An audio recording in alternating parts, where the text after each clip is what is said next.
Pranksters are more hated than the common cold, but for the longest time there was always one prankster people would say bucks the trend of just going out and harassing people and actually does like clever, fun pranks that are both enjoyable for viewers and even the people who get pranked usually end up laughing. And that was Ross Creations. But with his latest super stinker, nobody's laughing. It's actually done a big number on his reputation, put a huge blemish there, and a lot of people are extremely upset with him. It's pretty easy to understand why. When I heard what his latest prank was, I don't even know if you can call this a prank, it's killing animals, not really a prank per se. When I heard that it was Ross Creations that did that, I didn't believe it. Drew told me yesterday, and he said, you know Ross Creations? And the first thing out of my mouth was, yeah, I really like that guy. And then he said, oh, well, did you see his newest Instagram reel? To which I responded, no, because I'm not a big Instagram user, so he showed me. And it's fucking baffling that he thought this was somehow a good idea. Oh, what do we got here? A possum. You are going to Mars.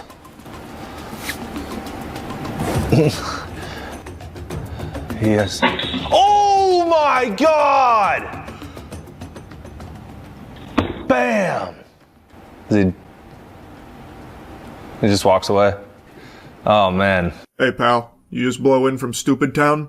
The possum doesn't just walk away. It is limping away, most likely to go die an agonizingly slow death from all of the internal injuries it has suffered from being launched fucking 50 feet into the air, because Ross Creations wanted to LARP as Kraven the Hunter here and just blast possums into space.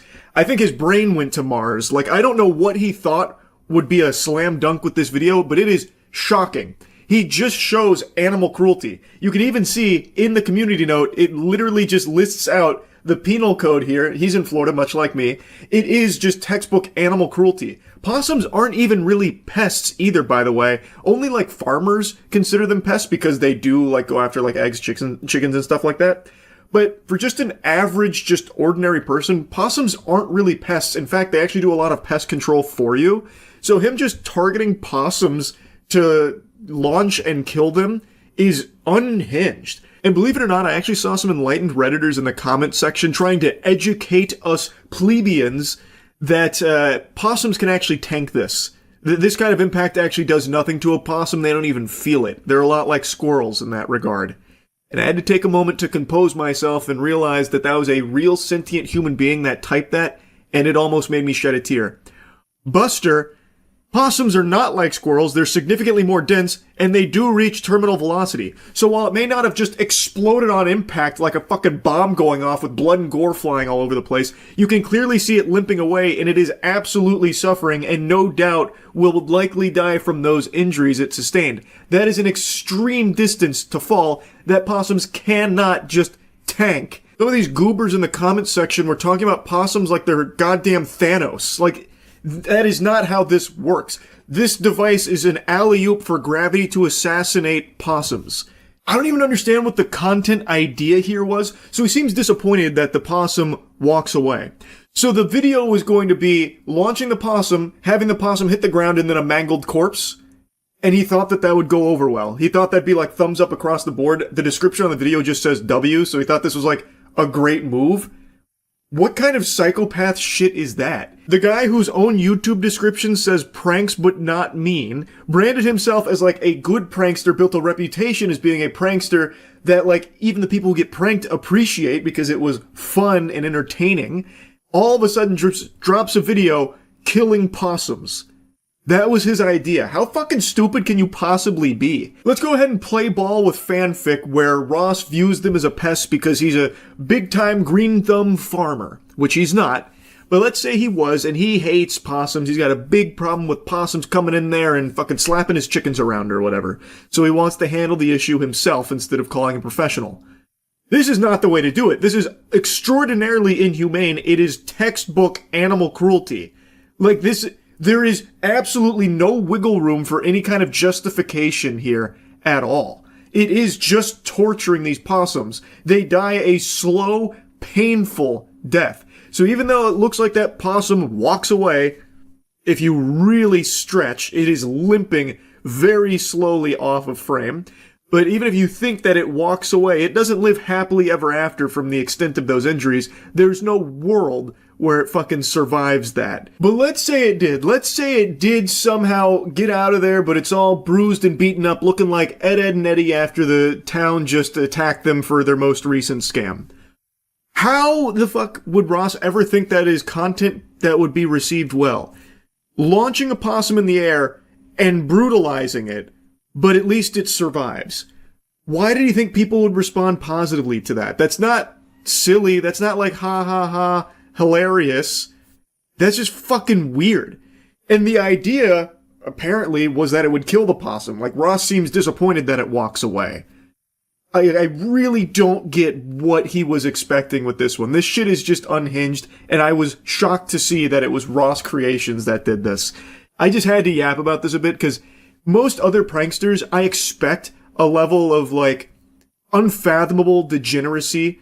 But with Ross Creations, I don't think I would have ever predicted he'd be someone to make a video like this. It's so fucking weird. Anyway, that's about it. See ya.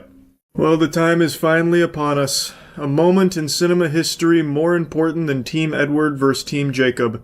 Will Charles be reintegrated into the Hunger Games franchise?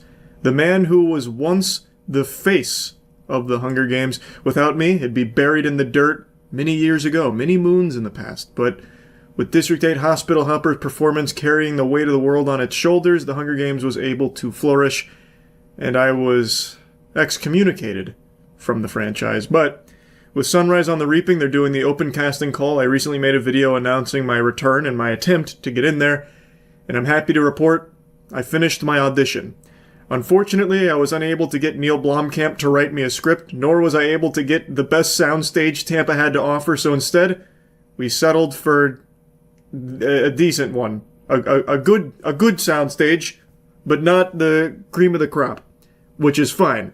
Because it's not about the technology. There's no such thing as a bad actor, only bad... nope, there's no such thing as a bad location, only bad actors. And I am not a bad actor. In fact, I'd say I'm the best.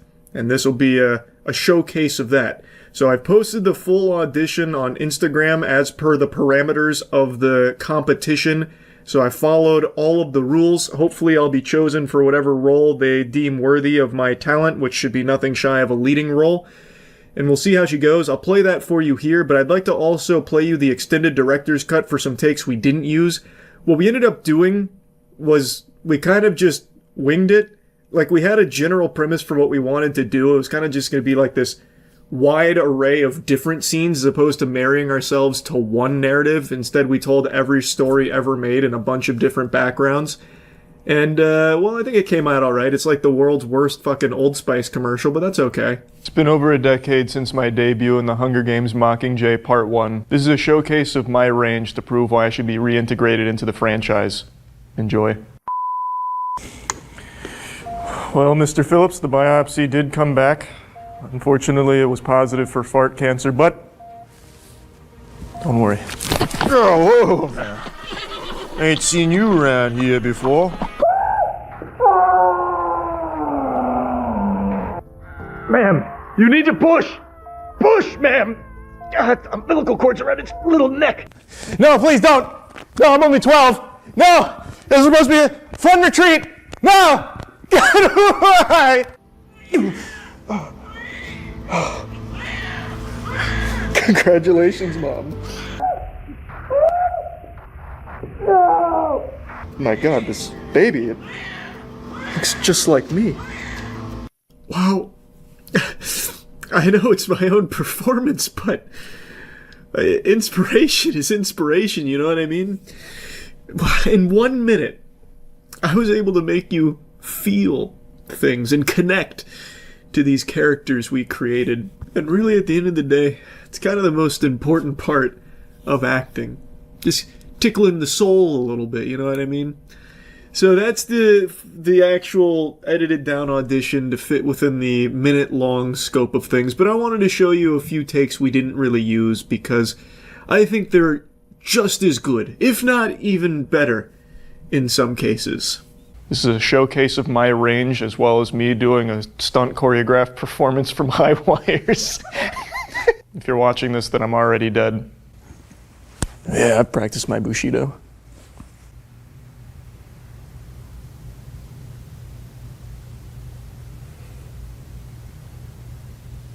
Oh, Raggy. A baby's gotta do what a baby's gotta do. Tommy Pickles. Hey, Scram! Get out of here! I'm coming and hell's coming with me. Just fucking tell him I'm coming. In general. Coming for you. Oh, you're not getting away. Deep breaths. In and out. It's crowning. Big push. Come here. What do you got for me, AJ? I still can't believe it's really all over for you and Red. Telepathically communicating. Now falls count anywhere. Yeah. All right, I don't care. Yeah. No, oh, no, no, no, no. That's rough. That's rough. They fooled me into actually playing the game. I spoke to Trey Nah, and fuck. AJ before this match and Take this. admitted they didn't have a lot Good of start. experience in full battle. Can I do a cool move? have to navigate Oh, that's what I was looking for. Here we go. Oh god, he's gonna teabag me. Anything goes. And Alright, fine, you can have that side of the crowd, but I'll get this side. uses you as a weapon, Saxton. Hold on, how do I... Hold on a second, I'll energize these guys. Look at these two giving it their all. There's absolutely Why am I not allowed out there? Do they have like a restraining order on me or something? There we go. No, I killed the ref! Ah, god damn it. God damn it, he's eating me. What's AJ Styles gonna do now? I just let him win, he's clearly bigger and tougher than us. Wow. With all the damage done. They call me the people's cum shot. Yeah! I think I broke my own arm. But another pin! That was a bad call, that was a 3-pin! That was a 3! This ref is corrupt! He started late? You motherfucker! Come over here. There we go. I hope you got a concussion, you piece of shit. Do it again! You did it again, you fucking idiot! Come on again, one more time. The crowd loves it. You motherfucker! Oh, I faked him out. The Goldberg spear! By God! Oh, that's not the spear. More punishment to the core. No, that's the end of that. That's the end of that for sure. The crowd loves it. Pin him, ref. Give me that 3 count. That's easy. That's it. Whoa! This ref is out of his mind. This man is still dead. It's a post-mortem break. He's not conscious. Near fall, and this whole body hurts after a move like that. I had no idea what that was. I have to do all of that all over again. Whoo, baby. All right. I spoke to Trey and AJ. Fuck this before ref. match. Both men admitted. Finish him. Oh, yeah. How's my scrotum feel? Oh, easy. Taking it to the midsection. Yeah, oh, the midsection. Is that what the head's called? Effect here, Cole. Oh, this is going to be a big one. Everything in this match is legal, and we have Oh, yeah, you see the ref. these superstars' imagination takes His fucking face. I put the fear of God in him. And don't forget it. imagination to win Pussy. a match like this. Yeah. More punishment to the core. That's gotta be it. That's gotta be it. That's the one. That's the one. This man. The most resilient being in the fucking galaxy. No! No, not the crowd. They're gonna give him beer and re-energize him. God damn it! I'm trying to grapple. Please, do some kung fu or something. Why won't you fall? AJ Styles looks like he's a step behind. My God! He's really hurting. Unfamiliar showing from AJ. Finally! That's gotta be it. That's gotta be it. What the fuck? Kicks out before 3. I panicked. It was close. If I had to do that again, I would have just screamed. His goddamn torso is in the purple. He's dead. He's dead. He's done. He's done. Then he closes it out. No! He feels no pain. God damn you, AJ Styles. That's gotta be it. That's gotta be all she wrote. There's nothing left.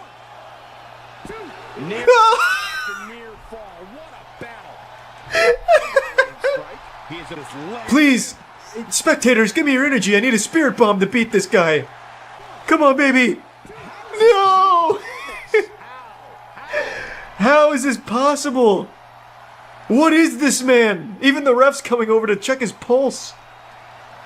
I don't know what to do. It's like fighting Jesus Christ. I've tried the finisher on him twice and it hasn't finished him. The top left of the screen is win match by pinfall or submission, which I have been doing ad nauseum. I'm just gonna start dropping my asshole on him. Fuck it. Well, that sucks. Oh, it worked. Please tell me that killed him. Pin! Pin! Yes? What the fuck? He has lost his torso. It has been amputated. There is no color left. What in the shit is this? Who am I fighting? Hercules? Christ, it's like the first boss battle in God of War. Using like a forbidden necromancy spell, he can no longer feel pain. Oh my god, oh my god. I'm running back to the ring. I don't know what demon is awakened here, but it's not holy. That thing isn't human. We bit off more than we could chew on this one. Is there a weapon? Did any of the spectators bring a gun? Christ, we need like a silver bullet and a wooden stake for this. Let me check under the mat. I can't get under the mat. Oh, here we go. Kendo stick or something? Yeah. Okay. I think I'm ready. Come back here, you fiend! I hit. He's fighting hard, paying off. A man like that seems to have a store of energy. No! Why did the ref do that? Oh shit! No! The ref is like his fucking bodyguard. DDT! Get him with the kendo stick while he's down. Yes! Yes! Stop resisting! How much more can he take? No! I have beaten his ass with a kendo stick 20 times! Well, I didn't mean to do that, but I'll take it. This man has got 50 concussions by now, and it just doesn't matter. And whatever, I'm grabbing the stairs. Move, ref. This doesn't concern you. I need heavy weaponry for this threat. Come back here. Eat your vegetables. The holy water. Please, tell me this is enough. If nothing else, this has to be enough to neutralize the threat. Alright, ref, come count this. This has to be enough.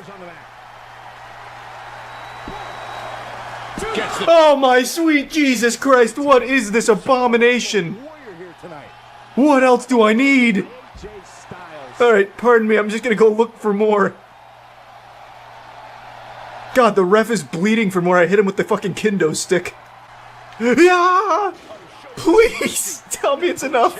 Please. It's gotta be enough. Come on, baby. What the fuck? This, oh my god, this creature of Satan. He's never been shy about attacking. Good god, motherfucker, just stay down. Now his arms are fucked, his head's fucked. He doesn't even have a torso anymore. He is clinically dead. Why is he still kicking out? Oh, oh. Alright, we're going for the legs. Oh, God. His heart stopped 50 minutes ago. Oh, this will be big. This will be huge. That's it. That's it. Even the ref knows it's over. Pulling his fucking pants up. Game. How is he not flatlined? I don't think there's any winning this fight. But it's not a scripted loss, though, because I already lost and it made me redo it. Alright, let's try this old strategy again. Alright, perfect.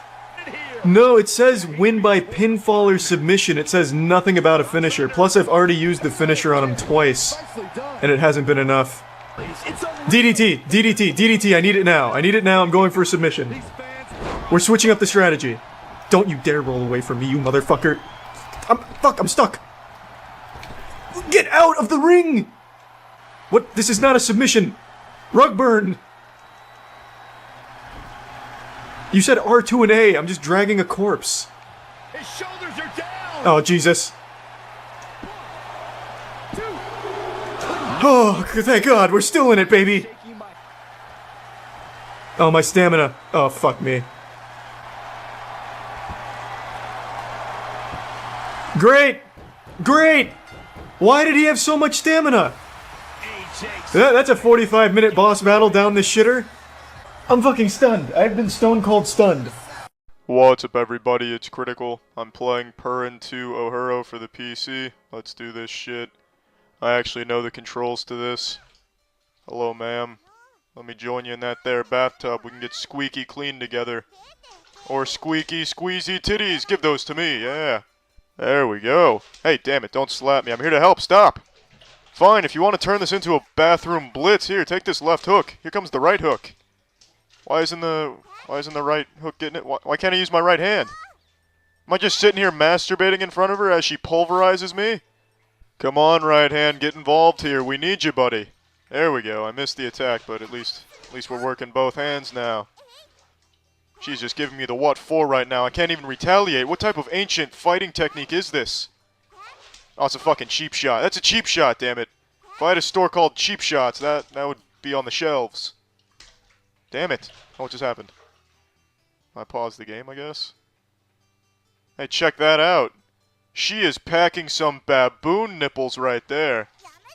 I don't know if any of you have ever seen any pictures of a hairless baboon, but those bad boys have, like, elongated red kidney beans for nipples.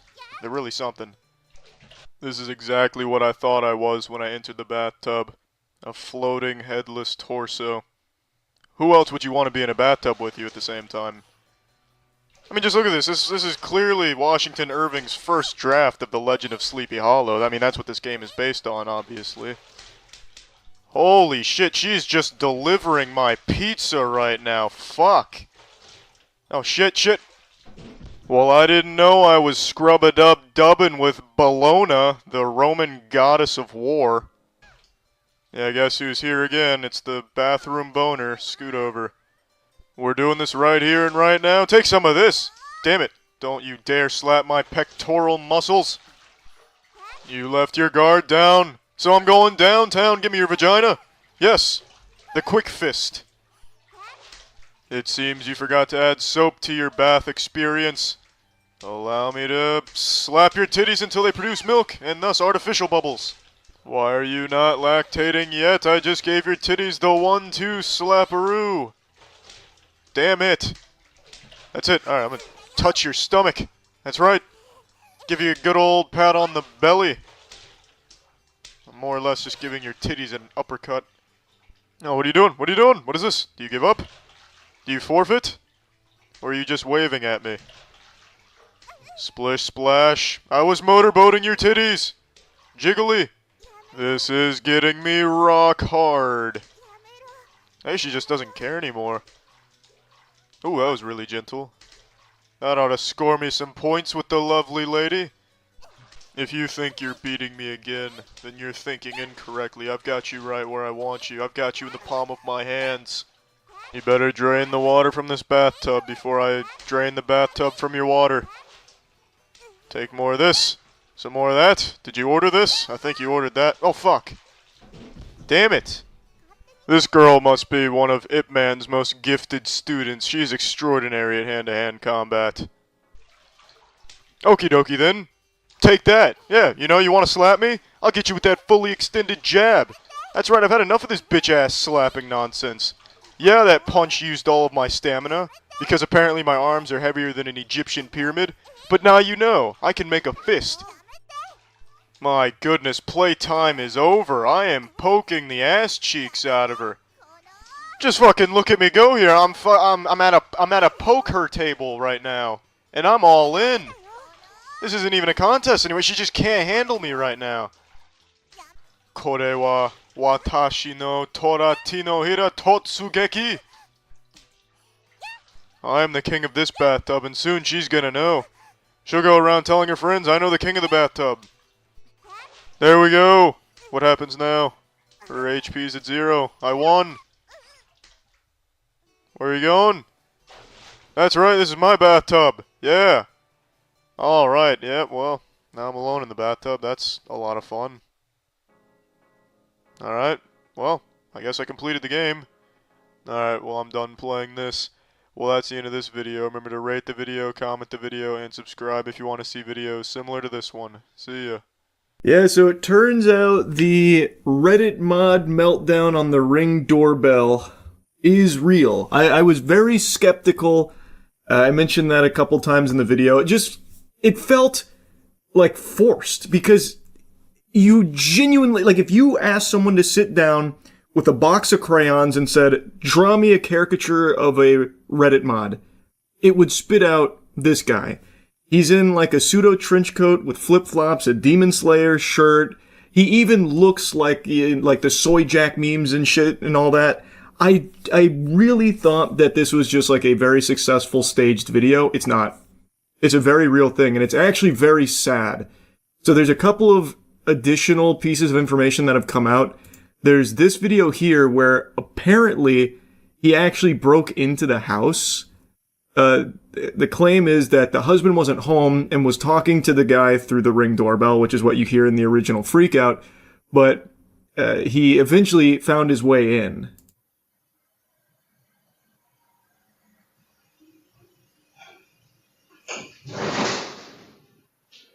Where the fuck is she?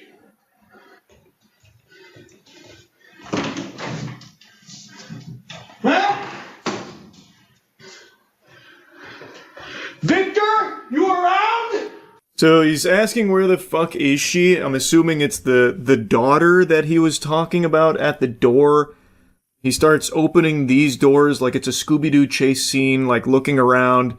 And he seems like he's in like a trance almost. Like this seems like he's having an episode of psychosis. It is what it looks like to me. And he's asking for someone named Victor. I don't know who he's looking for. Maybe Victor Von Doom or something. I have no fucking clue. But he's looking for Victor and trying to locate some girl that he believes is in distress. Victor, you around? Huh? You like raping little girls, bitch? Huh?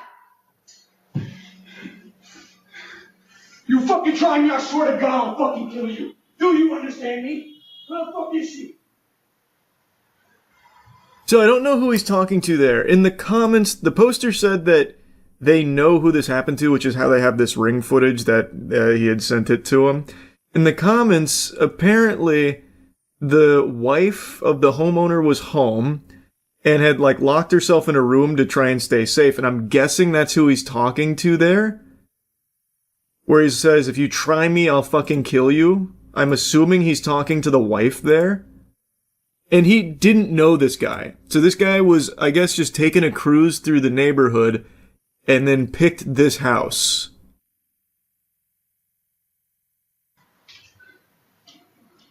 You okay? Are you okay here? What's going on? Where are you? It's a little quiet, but you can hear him say, are you okay? Are you okay in here? That could be the wife he's talking to there. I'm not sure, but he was saying something like, I'll kill you to someone else, like if you try me. And then he says, are you okay in here to someone too?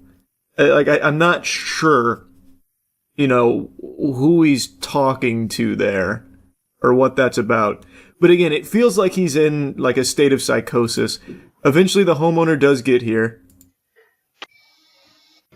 You might. Get the fuck out of my fucking house, dumbass! You think you can fucking shot me, motherfucker? I will save that little girl, you bitch! There's no fucking girl. You fucking liar! I can hear her. I can fucking hear her. So now there's a big tussle. So you can hear them scrapping. It's off camera. You can't see it, but I'm picturing like in Ed, Edd n Eddy when they start fighting all together. It's just like a big old cloud of smoke and a bunch of fists are flying. You can hear them rummaging around there, getting pugilistic. It's shaking the Ring camera. But the whole time, you can hear him saying, like, where is she? That kind of thing. And then I was going to fast forward a bit. I don't know how long it lasts. But eventually, he, like, starts to de-escalate the situation, the homeowner. Who are you talking to, bro? You are. My name is Harry Dresden. Get the fuck out of my house. He keeps insisting his name is Harry Dredson, the professional wizard detective. So even inside the home, while presumably getting his ass beat here, he is also maintaining, I'm Harry Dredson. Maybe he, like, flashed a badge or something at him. I don't really know. But he is staying with that. They are fighting. He keeps insisting that someone needs help here. The daughter or some woman, something. And then the homeowner comes down after the scuffle with this big shovel here. A fucking massive shovel. He's got the big snow shovel out, and now he starts to defuse it. Bro, I'm telling you, get the fuck out of my house. Please. Just answer the question. Get the fuck out of my house. Answer the question, please. There's no one in there. There's 3 rooms, man. I don't know who you are. You better get the street at 1797 Co-op Drive. I don't know who you're talking about, man. Why do I hear screaming? Are you military? Yes. Okay. Can you help me out? Okay. Yes. I understand what you're going through right now. Yes. Can you step outside? Yes, sir. Thank you. Will. Thank you for asking. So that is something that I found really interesting. He asks if he's military. He says yes. And he says, I know what you're going through. And then after he asks that question, like, his whole demeanor kind of changes, and that's when he gets him outside, and that's when you see this arrest. Like, it's not fake. This inside footage I haven't seen outside of, like, the subreddit here. It feels like it's really hard to fake, because it's definitely not AI. It is 1000% the same guy. Like, that.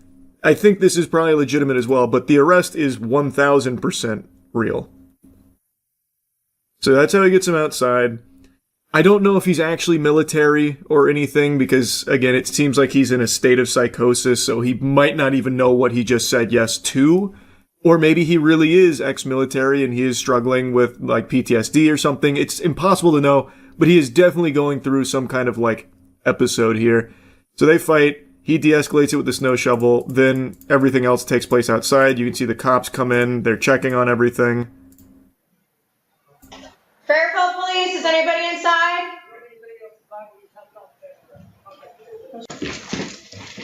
Fairfield Police Department.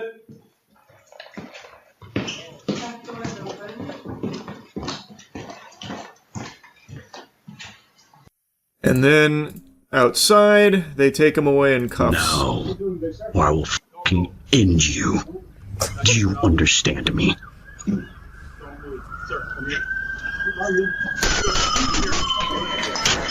He rang the bell. The fight is on.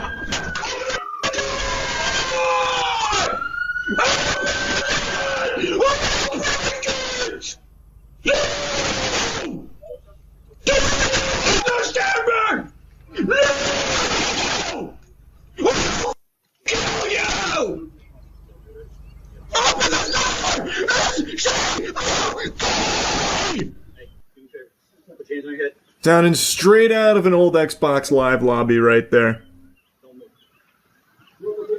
Don't move.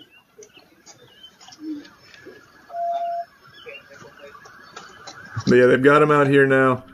And again, that's the homeowner that you can see here. He's wearing the same thing, so it's definitely the same guy. I think there's no world that this is somehow fake or staged. These aren't actor cops. These aren't like fucking strippers or anything. These are real. His police report is out there. He's facing a lot of charges.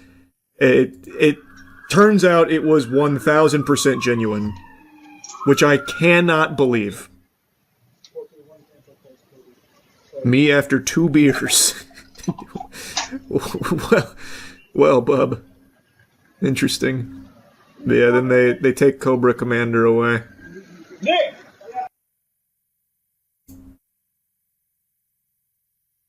It was real.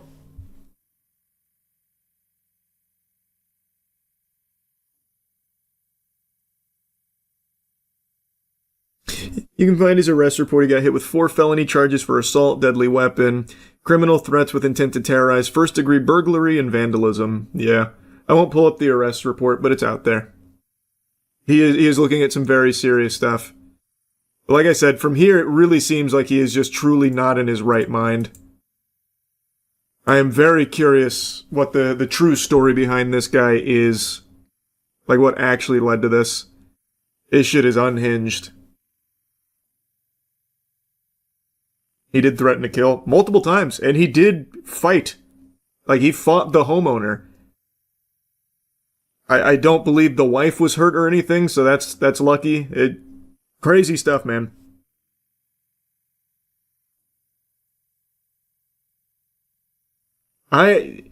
He's honestly lucky he didn't get shot.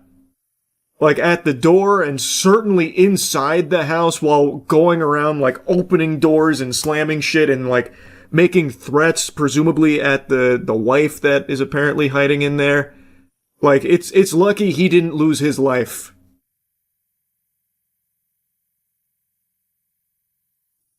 He's lucky that he found this homeowner who, like, really did a master class in de-escalation, because most people aren't doing that.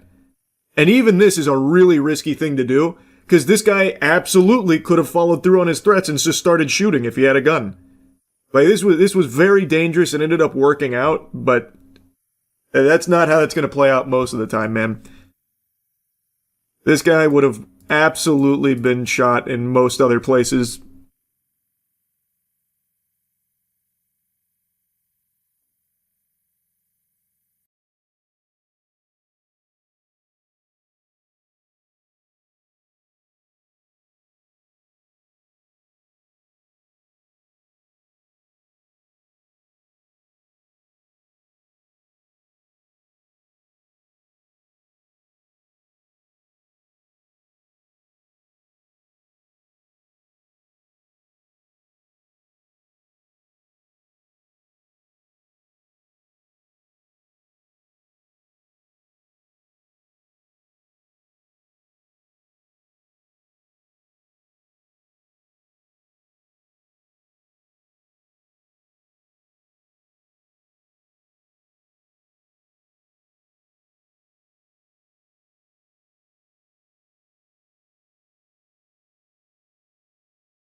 Since I was a child, I always said two things. I want to be tall, and if I could choose any superpower for myself, I would choose teleportation to be blessed with.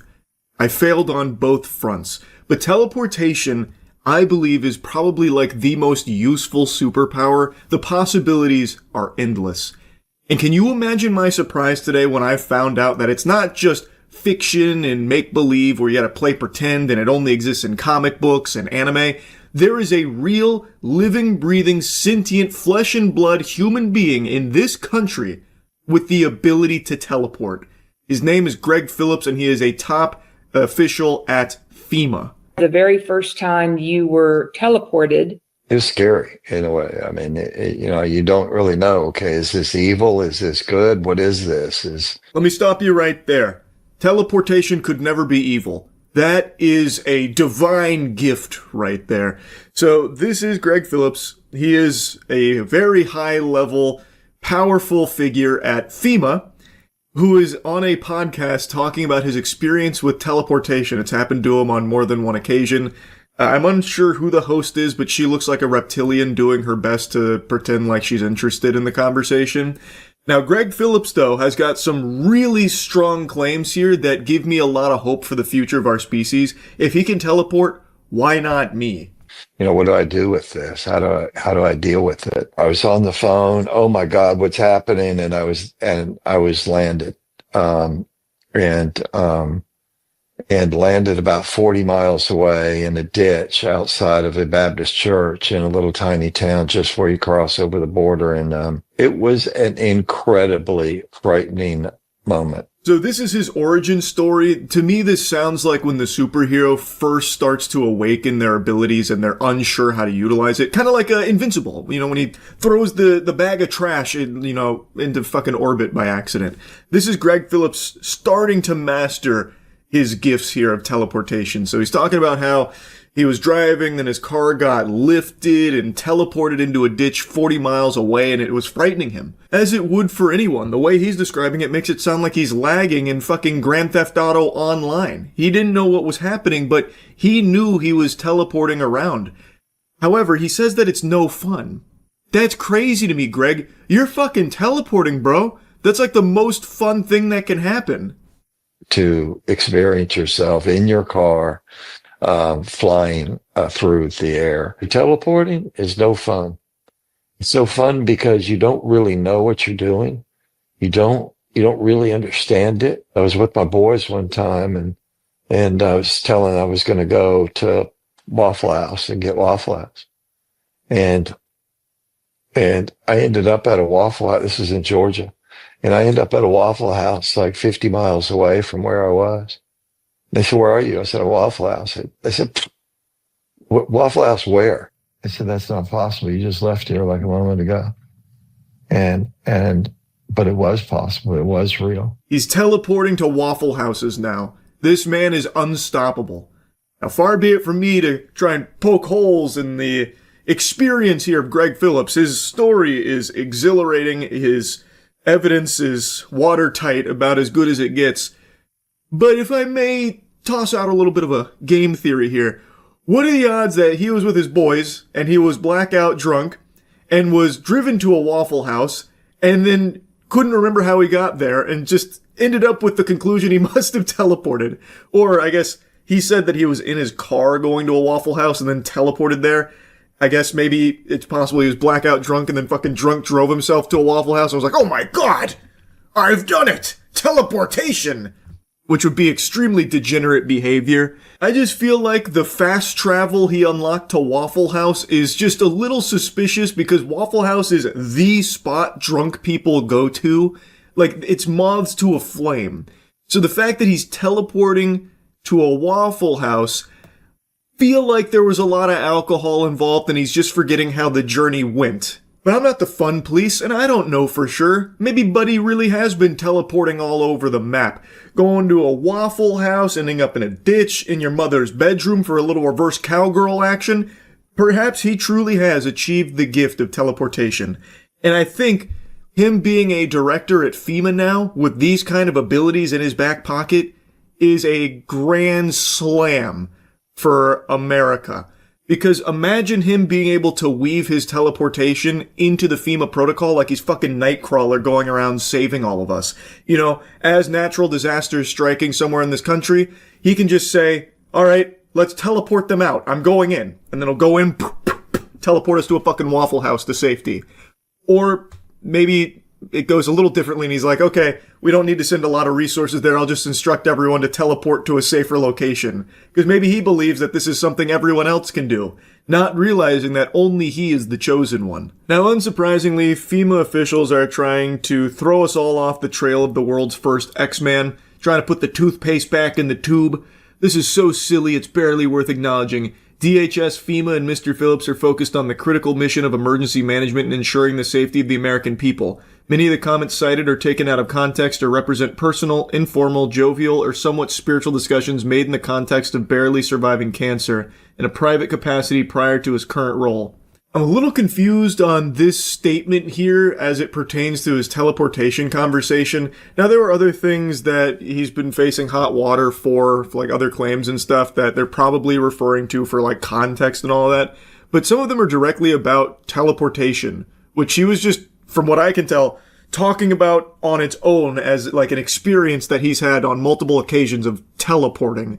From what I've seen from the podcast, it wasn't even like a spiritual discussion when it came to that topic. It's not that he was saying, like the Lord was teleporting me to a Waffle House because he knew I needed some dense nutrients from those burnt hash browns or anything like that.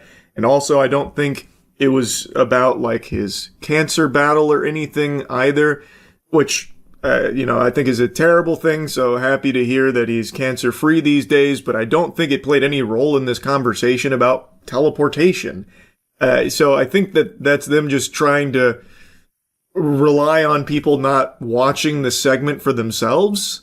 I also agree that it is very silly, but I think it should be worth discussing because this guy has a very powerful role at FEMA, which is an organization whose work is life or death for a lot of people in this country, and now you have this guy going on about teleporting. Like, who's to say, as disaster strikes, he doesn't just get whisked away to a fucking Waffle House again, and he starts stomping his feet. Oh, dagnabbit, not again! Back at Waffle House. I keep getting fucking spirited away over here. I think it's a very important conversation to have because he has admitted to not mastering these abilities. He can't control them. So when we need him most, he might just teleport again. And who's to say he stops at only 50 miles away? Maybe next time he teleports 100 miles away. Or even 200 miles away. Maybe he goes off-world, interstellar teleportation. I think it is something that we need to really start considering. And honestly, I think studying as well. I wish he wouldn't just keep the secrets of teleportation to himself. He's teased us about how it's happened to him and how frightening it is, but I want to fucking teleport, Greg. Why don't you just let the government study your abilities so that way we can all learn to teleport and be better for it? Think about how many lives can be positively impacted through the ability to teleport. Even if it is restricted to just being able to teleport to a Waffle House, that can do a lot of good. There are so many Waffle Houses in this country. If we can teleport to them willy-nilly, that'd be like fucking Mass Effect relays for us. That'd be so huge for travel and just so many good, positive things that could come from that. So Greg, please, stop being selfish. Please, divulge the secrets of teleportation to the rest of us. Anyway, that's really about it. See ya. The time has finally come to put everything I've learned from watching live PD to the ultimate test. Can I become the world's beacon of justice, the most decorated officer in the history of Police Simulator patrol duty? Oh fuck yeah, Officer Phil Jones, aka Mr. Eat Your Pussy with one hand tied behind his back. This isn't even the start of a career, it's the start of a legend. The Protein Pirate. Muscle madness, baby, let's get after it. Ooh, the ladies' locker room, time to fulfill a high school fantasy. Probable cause, I'm coming in, ladies. I smelt smoke. Because these pussies are on fire, where you at? Why is no one changing? Let's sniff some panties at least. Can I not open this? That's not very realistic. Officer Phil Jones is fueled by soiled panties. If he's not getting those britches in his nose, well shit, I'm gonna be enforcing the law a bit malnourished. Oh, police captain. Sir, I demand a promotion. I just caught a sexual deviant in the ladies' locker room. You wouldn't believe who it was. It's time for action. Where there's people, there's crime. And if there's no crime, then goddamn it, I'll make some up. Why are you running, sir? What do you have to hide? What's in that cup? Is that liquid meth? You butt-chugging some liquid meth? Getting high off children's cough syrup out here? What's going on? Get the fuck back here. This is Gotham and I'm Batman. You really think you can escape a police cruiser on foot? Are you out of your mind? Pardon me, miss. I've got justice afoot. Wow. Alright. This guy may be a bit too powerful for me right now. I'll let him go with a warning. Ma'am, slow down. Let me try talking to her. Yelling at her, more so. Come back, please. I've got a few questions. I see. Just blending in case there's a spy from the local cartel watching me closely. Now I just look like a normal man, not a police officer. High five. Come on, slap him. Ma'am, drop the cup. You're under arrest for refusal to high-five an officer. Where's my cuffs? There they are. Oh, shit! She pulled a fast one on me. She's handcuffed me! Oh, kidding. I hope you enjoyed the birthday party magic. Now come back. You're really under arrest. Can I do anything? Give her a ticket, maybe? A big fine for not high-fiving? Nope. I'm just like Fortnite gesturing right now. I don't understand. None of my gadgets are working on her. Is she immune? Is she above the law? Who is this? I'm not letting her get away. No crime goes unpunished in my city. I'll try this, maybe? No, it's not working either. Why am I not pulling out any of my gadgets? Are they like biometrically scanned incorrectly? I can't... Oh, here we go. Come back! Shit. Fuck, she got away. Oh. Hello, fellow officer. Just please business as usual. If you'll excuse me, I've got business. Where do you think you're going, motherfucker? You didn't high-five me. You can't get away from me. The long dick of the law doesn't stop. I found you. There we go. Taser out. Remember you brought this on yourself. Come on. There we go. Suspect down. Suspect neutralized. HQ, this is Phil Jones in the wild, reporting a code 644 entitled Asshole thought she was too good to high-five an on-duty officer. Subject has been taken down. We may need an ambulance. Good afternoon, sir. High five. Please drop that and give me a high five. Nope. Alright. Brought this on yourself. Hey, what the fuck? I was arrested. What about these lawless hooligans refusing to high-five an officer? Are you fucking kidding me? Alright, it seems the corruption has really taken its toll at the police station. But how deep does it go? Have these fangs of corruption sank so deep to penetrate even the highest members of the police force? I'll have to investigate. This is a rape van. I should call it in now. I don't even need to interrogate. I already know. Frederick, huh? You look like a serial diddler. Well, I'll do my due diligence. Let's investigate a bit further. Pop that trunk for me. Let's see what we're working with in the back. I'm expecting dead bodies, mummified remains, sarcophagus, stolen DVD players. What do we got? Empty, huh? To the untrained eye, it may be empty. I'm sure there's... Well, I'll be honest, I didn't see a baseball bat or gym bag, but I'll take Officer Phil Jones' word for it. So what are you doing with a gym bag and baseball bat? Tools to commit a crime. I'm gonna have to frisk you. What else are you carrying? What other deadly weapons do you have in there? Switchblade? Butter... Whoa! What the fuck? What was it? What is this hocus pocus? The cars are fucking ollieing over here like they're on a skateboard. Why are all these cars hurtling? I didn't even look at my frisk. Did I check his penis real well? Is his wiener clean? And check his BAC. He's probably drunk driving. And if he's not drunk driving, I can say with a high degree of certainty all these cars jumping next to him are certainly inebriated drivers. Or talented. I'll be honest, Frederick, I don't know if you committed a crime, but I'm throwing you in those cuffs anyway. Just because I'm confused on this whole situation. This city is... It's not what it used to be. These futuristic jumping cars, you know, it's a weird situation, Frederick, and you're caught in the middle of it. Wrong place, wrong time, right penis, you know what I'm saying? I just called it in, Frederick. Your life may be ruined, but at the end of the day, it really does boil down to being your fault. That's a stupid fucking jacket you're wearing. And now you're getting the taser. Pussy. Saved by the emergency call, but just for a moment. There we go. Execute and kill... What? What is wrong with this city? Jumping cars? Power-tripping police sergeants arresting the good, hard-working boys in blue like me? What? I'm the only one keeping this city together. Insane. What do we got over here? Speed demon? Where do you think you're going in such a rush, Lex Luthor? Let's check the speed. 0 miles per hour. That's totally inaccurate. He must be using a speed blocking device, an EMP or something. Get pepper sprayed, bitch! Those glasses didn't help you very much, did they? Pepper spray still stings, huh? You shouldn't have been going so fast. Follow the traffic safety laws, even on the sidewalk. Alright. Can we get some cheering for the officer of the month, please? How about like a good little pep squad or something? Like, hey, you, that boy in blue, sucking on a dick because he doesn't want the flu. Time to finish the job. I can't let a man like that continue to roam these streets. I am the... What? How... Is everyone made out of steel in this city? They can just full stop a car going 80. That's impressive. They've all been, like, augmented. Can't say I don't respect the future technology. Jumping cars, titanium-coated humans. It's pretty fucking wild out here. Hopefully this is Hydro's... Nope. Yeah, I was hoping this could have been amphibious, but, it seems that I've only hurt Officer Phil Jones. He's the only one here not made out of steel, I guess. He's made out of glass, bones, and paper skin. Well, that's enough, policing for one day, I'd say. The Mummy is my favorite movie of all time. The Mummy Returns is my second favorite movie ever. And one thing I've learned is that the real Mummy's curse is the fact that They just can't seem to make any other good mummy movies.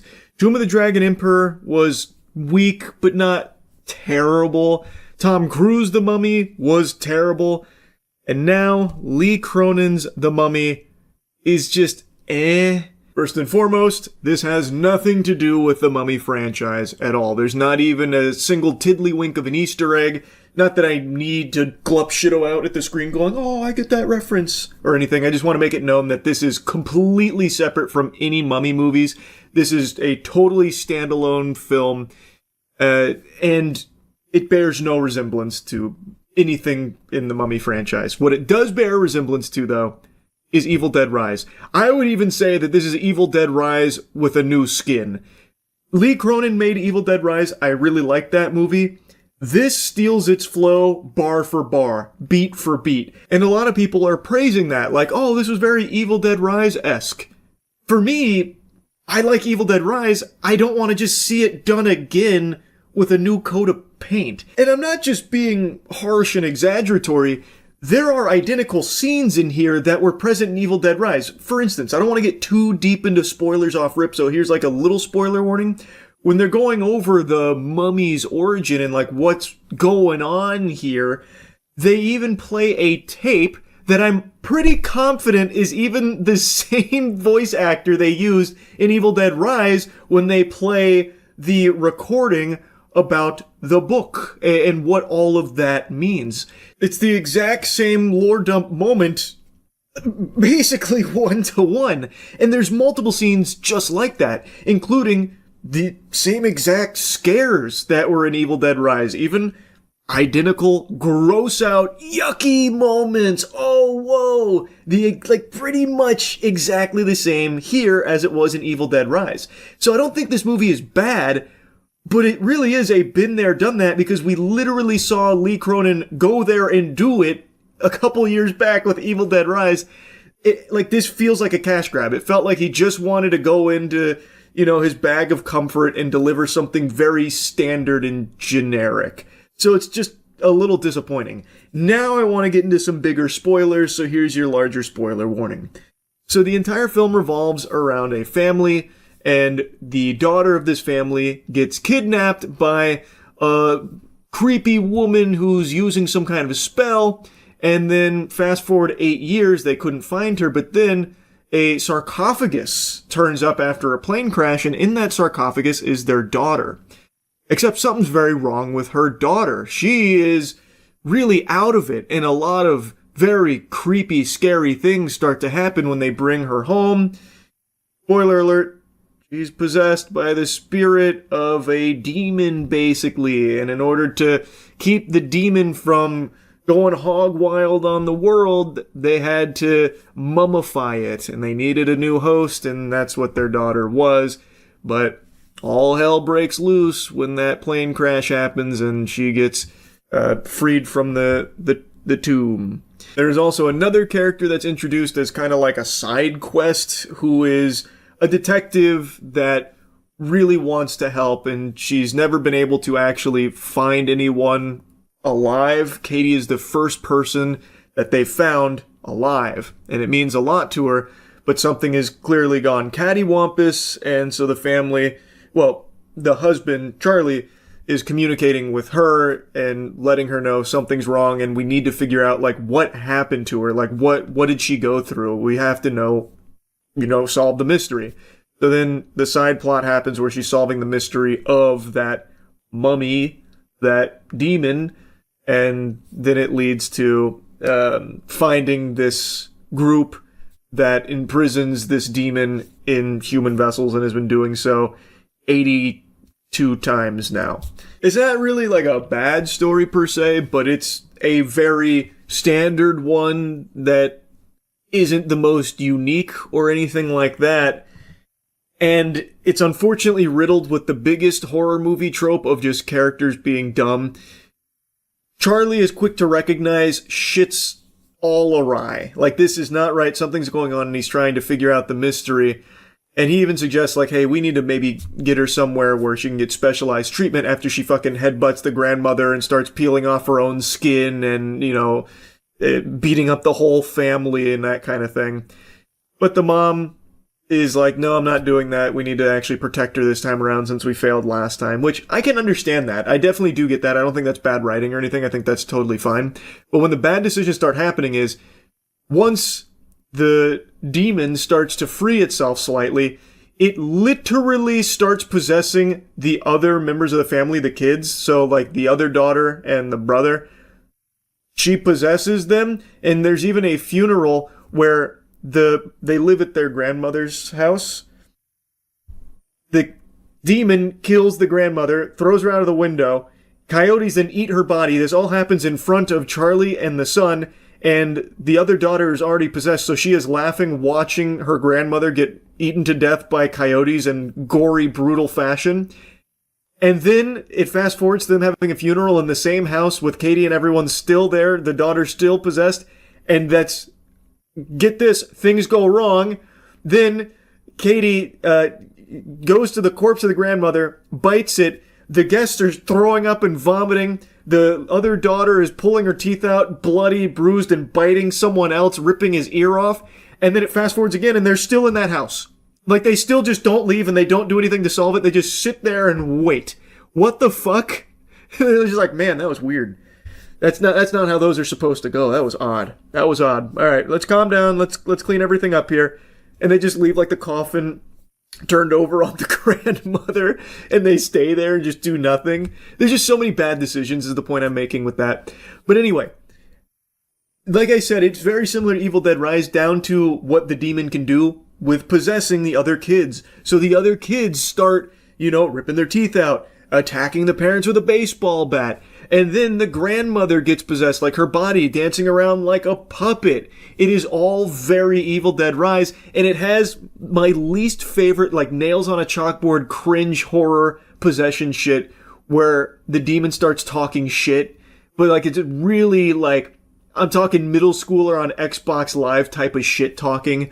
So, like, the daughter is possessed, and at school she calls the teacher a bad word, and then she's just always like, fuck you, doing that while possessed, and then the demon's doing like deep voice stuff.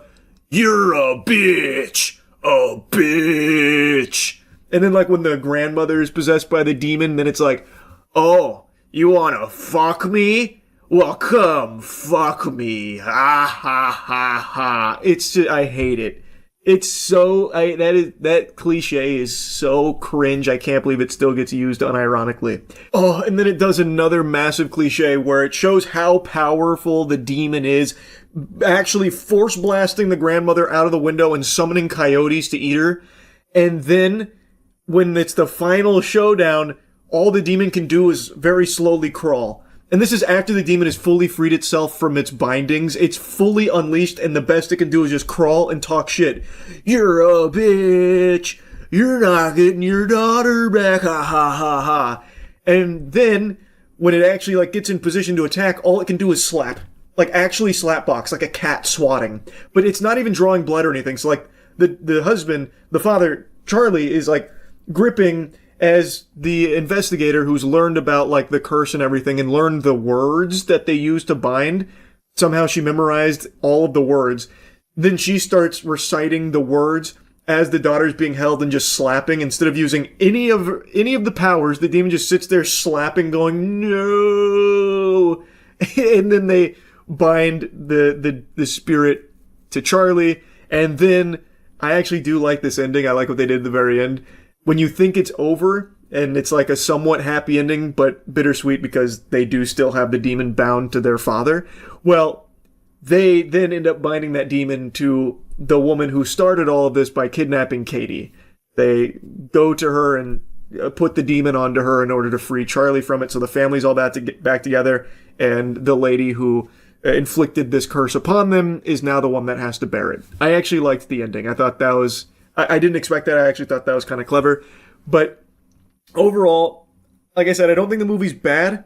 It's definitely not boring. That's the best compliment I can give it. I wasn't bored. It is constantly trying to unnerve you with gross and gory imagery, and there's always something happening with like a jump scare or something going on. So like, it's entertaining. Like, I don't regret going to see it. I had higher expectations though. Like, I would hope for like an evolution of like, you know, crafting it further as opposed to just being content doing like the same thing again that he did with Evil Dead Rise. But I don't think this was like a terrible movie or anything like that. Though if you have seen Evil Dead Rise, you've seen like 50% of this movie already. Because like I said, it recycles a lot from that one.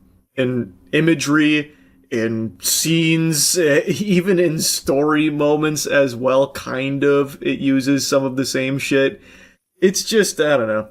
I would have expected more here, so I'm disappointed with it. I think a lot of people are probably going to be satisfied because it is just constantly gory and constantly something trying to disturb you.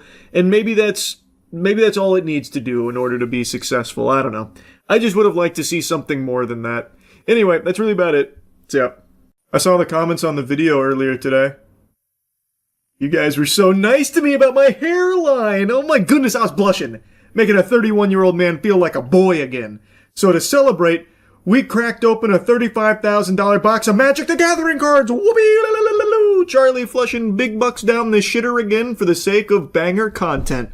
And perhaps a bit of mental illness. Little column A, little column B. But you're not my dad, you're not my therapist, so I'm gonna keep doing it. This is something you don't see very often for obvious reasons. A, the boxes don't exist in large capacity anymore. They're extremely rare. And B, they're absurdly expensive.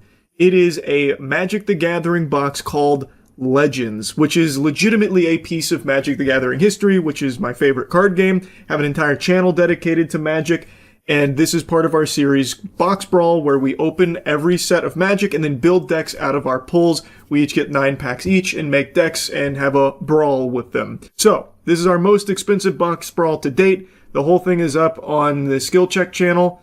Hold the opening, that's here on this channel. So if you want to see these cards in action, you can go there. I don't sell the cards or anything like that, but if you were to tally up the total from our pulls, it doesn't even begin to scratch the surface of what was lost financially when purchasing this box and opening it. The second you pull the plastic off, your money just... And that's part of the fun, baby. That's part of the thrill with Box Brawl. So I'll show you the opening here. And like I said, this is like a very important set in Magic history. This came out in 1994. That's the same year I popped into this world through the old birth canal. Now, when we were opening it, I didn't remember how expensive this box was because it'd been like over a year since I had purchased it. So at the time, I thought it was $15,000.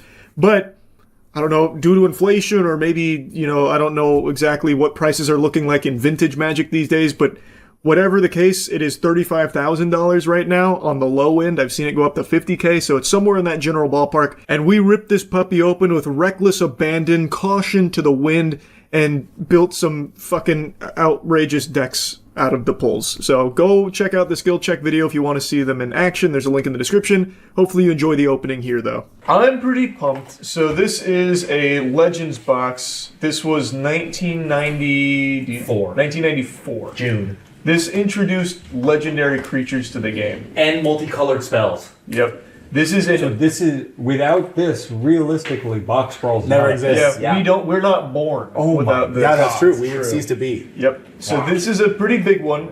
The hits in this one are chunky. Yeah. So there's a Tabernacle. Yes. It's a few thousand ungraded. We're in the 4 digits? We're in the 4 digits again. Yeah.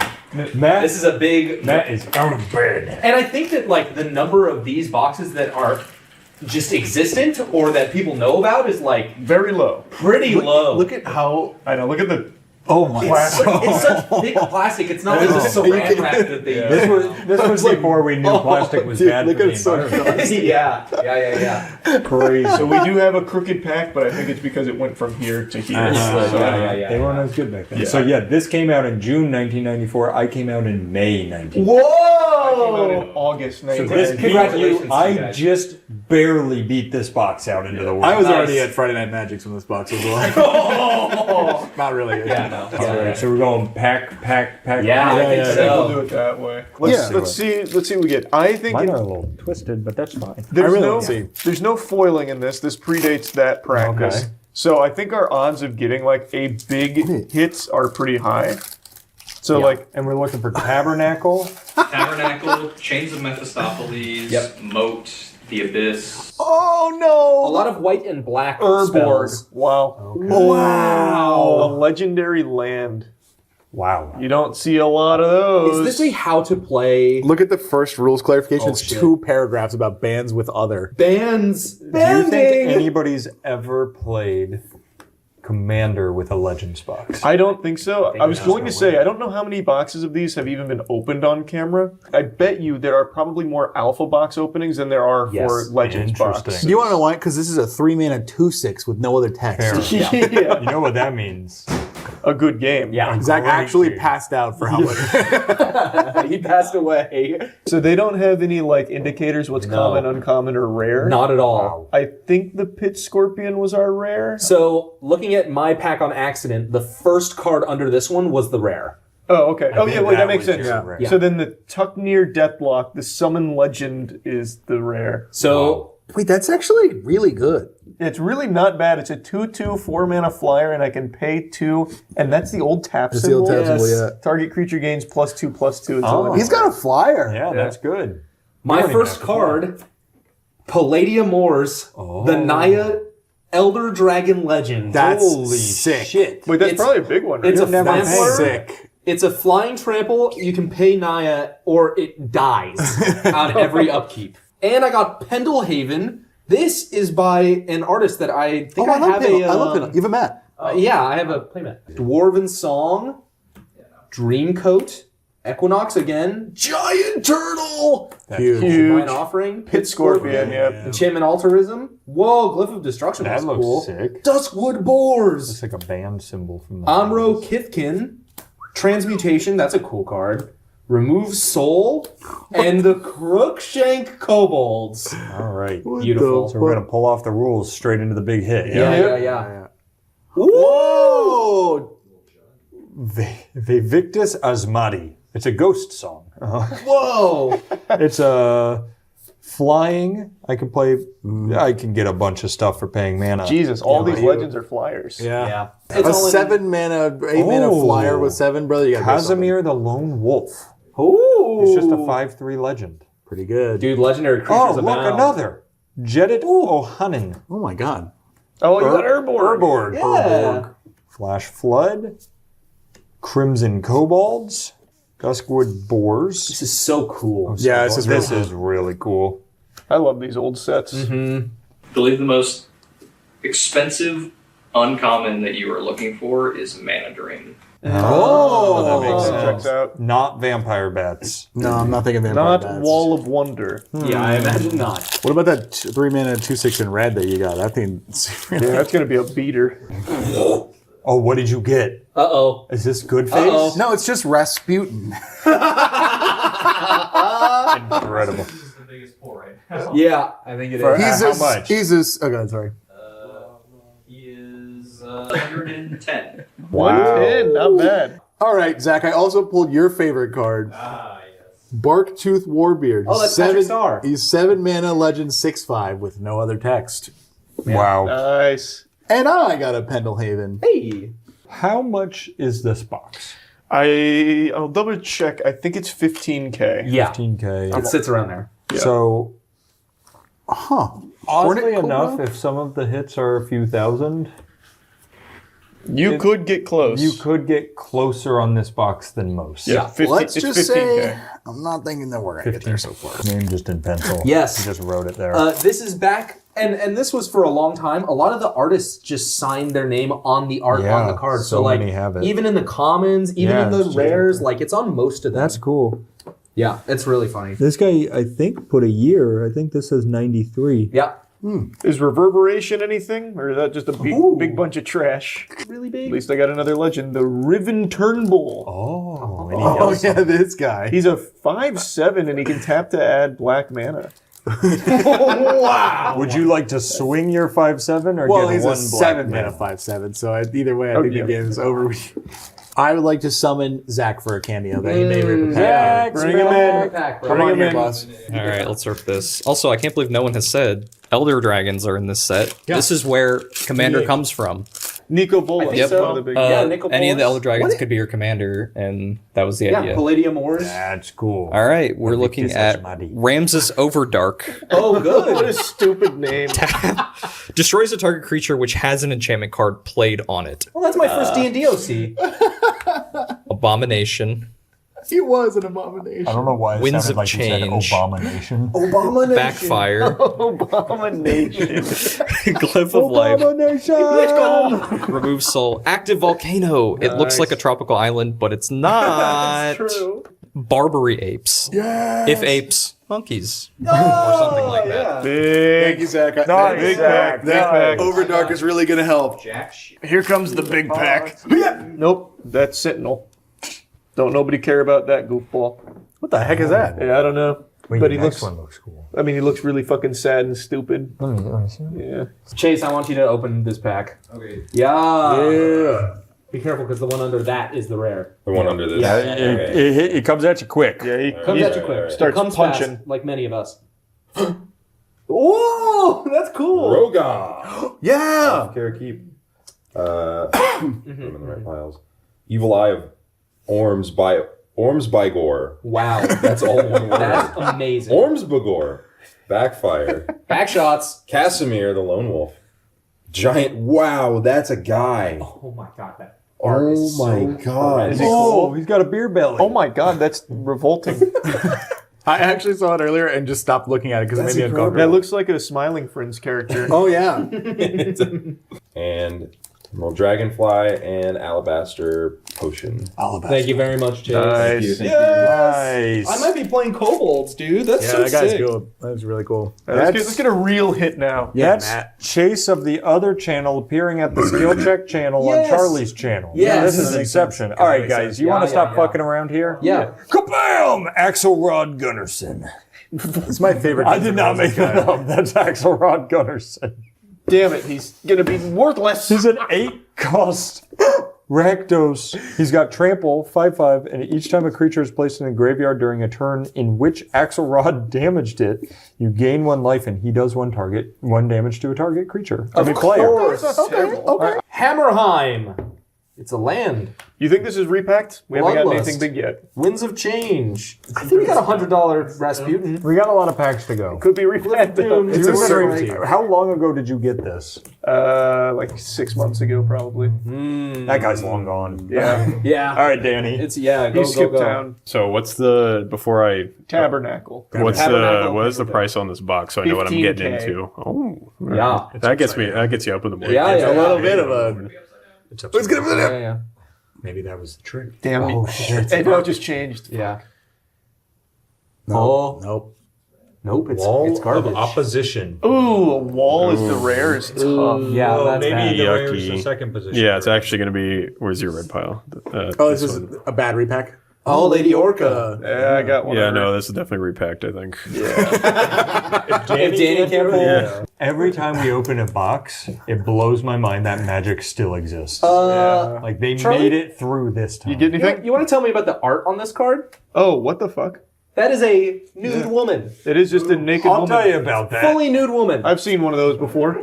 Oh, shit. Oh, shit. Oh. He's bullying the cards. Oh. That's not working. Wait a minute. Oh, but it's Boris Devilboom.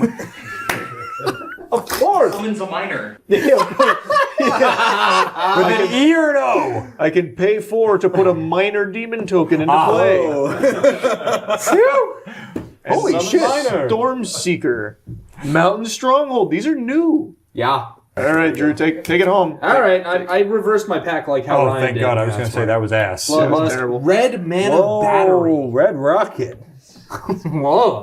You mean like Fallout, right? You're talking about Fallout? Fallout. Giant Strength. Dude, what did they do to fuck that guy up so bad? Well, he's just shit. Cold of Karakeep. Oh, it's like the long road or whatever. The shit in the road. Yeah, the long walk. Yeah. Surely it gives us at least a mana drain, Shadows? right? Yeah. I would Flash hope counter? so. How much is Turtle? mana drain worth? It is 210. Surely it gives us at least 10 of those, right? Revenant think so. Archer. You think we're up to like 500? Maybe. Oh, Mountain probably. Stronghold and Angus McKenzie is a hit. Is it? Yes. 260, I think. All right, we're back. Angus McKenzie. We are back. Everyone is cheering because it's worth money, but when you're going to see this in the game, that card just says a person doesn't do combat damage. This is going to be horrible. It is fog. Every turn. Creatures attack and block as normal, but none deal any damage. All attacking creatures are still tapped. Oh, Divine Intervention! Yes! How big? How big? No, it's not. It's not like that. It's an 8-mana enchantment. It says put 2 counters on this card. Remove a counter during your upkeep. When you remove the last counter from Divine Intervention, the game is over and considered a draw. Our first draw. That's very cool. I am playing it. 135. Oh! Oh, I forgot I had a pack to my left. Maybe it was sitting to the side. Oh my god. The sticky pack. Oh, All Hallows Eve. Oh, yes! That's I big. love that card. That's really big. That card is so cool. I think that's bigger than Angus. 500. We're back, baby. I mean, let me just get through here quick. I don't see anything that good. Yeah. Sick rare though. Sick. That's a cool rare. Dude, All Hallows Eve is so Huge. sick to... Oh, Nicobolus! Oh! You How have many? to play him. That's the guy. How many schmeckles? About 200. Woo! OG Nicobolus. Jesus. Look at those pips. He's lounging. 2 blue, 2 black, 2 red, 2 generic. Yeah. Oh my god. Yeah. Godspeed. Not bad.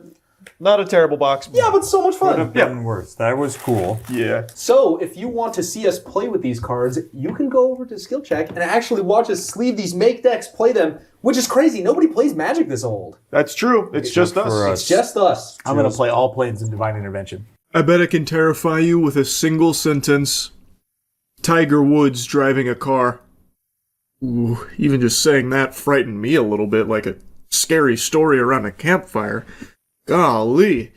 Yeah, Tiger Woods has just been involved in another rollover crash, and it's far from an isolated incident. He has quite a lot of these under his belt, and a lot of them, well, they were really his fault. And in a couple of cases, like in the one we're about to talk about that just happened a couple hours ago, under the influence of some substances. He has been charged with DUI in this one.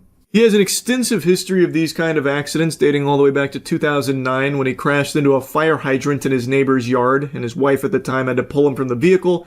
He went to a hospital and was later released. No charges were pressed there. However, a bit of a different story in his second go-around here in 2017 when he passed out behind the wheel of his vehicle and crashed. He was arrested and found to have prescription drugs and marijuana in his system. He pled guilty to reckless driving, but avoided jail time thanks to a plea deal.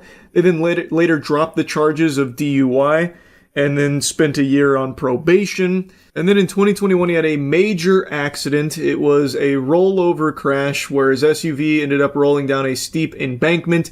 The police said that the crash was caused by excessive speed. He was traveling at 87 miles per hour in a 45 zone. And inability to navigate the curve. He needed surgery. He sustained serious injuries, but they didn't seek a warrant for blood tests because they said there was no evidence of impairment or intoxication, so there was no charges filed. It was ruled an accident. I feel like if this was any ordinary Joe Schmo, there probably would have been some charges for going fucking 87 miles per hour in a 45 zone. Was this guy trying to travel back in time like it's the DeLorean? Like, this is absurd. It's a miracle he didn't kill himself or someone else on the road. And really, it's miraculous he hasn't killed someone else from all of his accidents, including the one today, which was another rollover crash that he was involved in. It seems like Tiger Woods is more accustomed to his vehicles being on their side than on their four wheels. Now, this time it is a little different because they are pressing charges for DUI because they did see signs of impairment, not from alcohol, but from substances.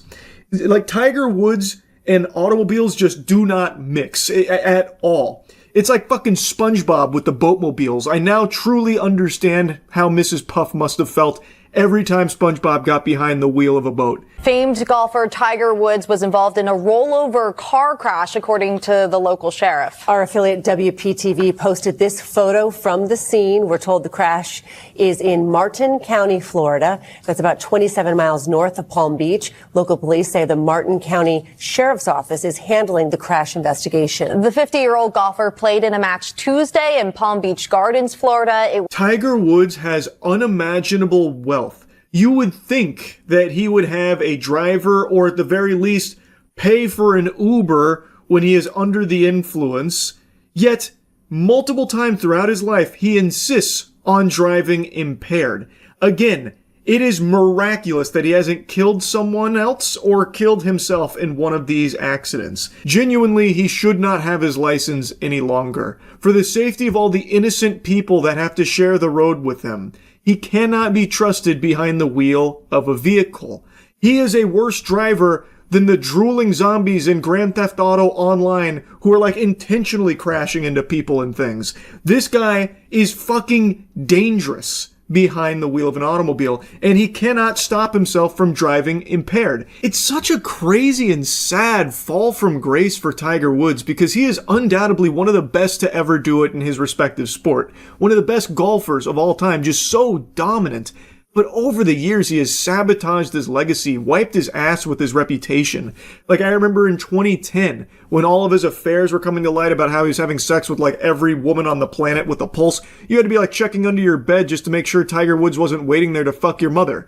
And now, like, all of these accidents, it's so sad. It really is. So just before 2 p.m. today, the Jupiter Island Police Department, which is where we currently are, received a call of a rollover crash about 2.5 miles from where we are. The Jupiter Island Police Department responded out there and found a pickup truck pulling a pressure cleaner trailer and a Land Rover which was rolled over on the driver's door, and we're going to provide you photos of that. The investigation started, and initially right off the top it did appear that the driver of the Land Rover might be impaired. Here's one of the photos from the crash that's been circulating. You can see that his vehicle is rolled over and it's in front of a fire hydrant.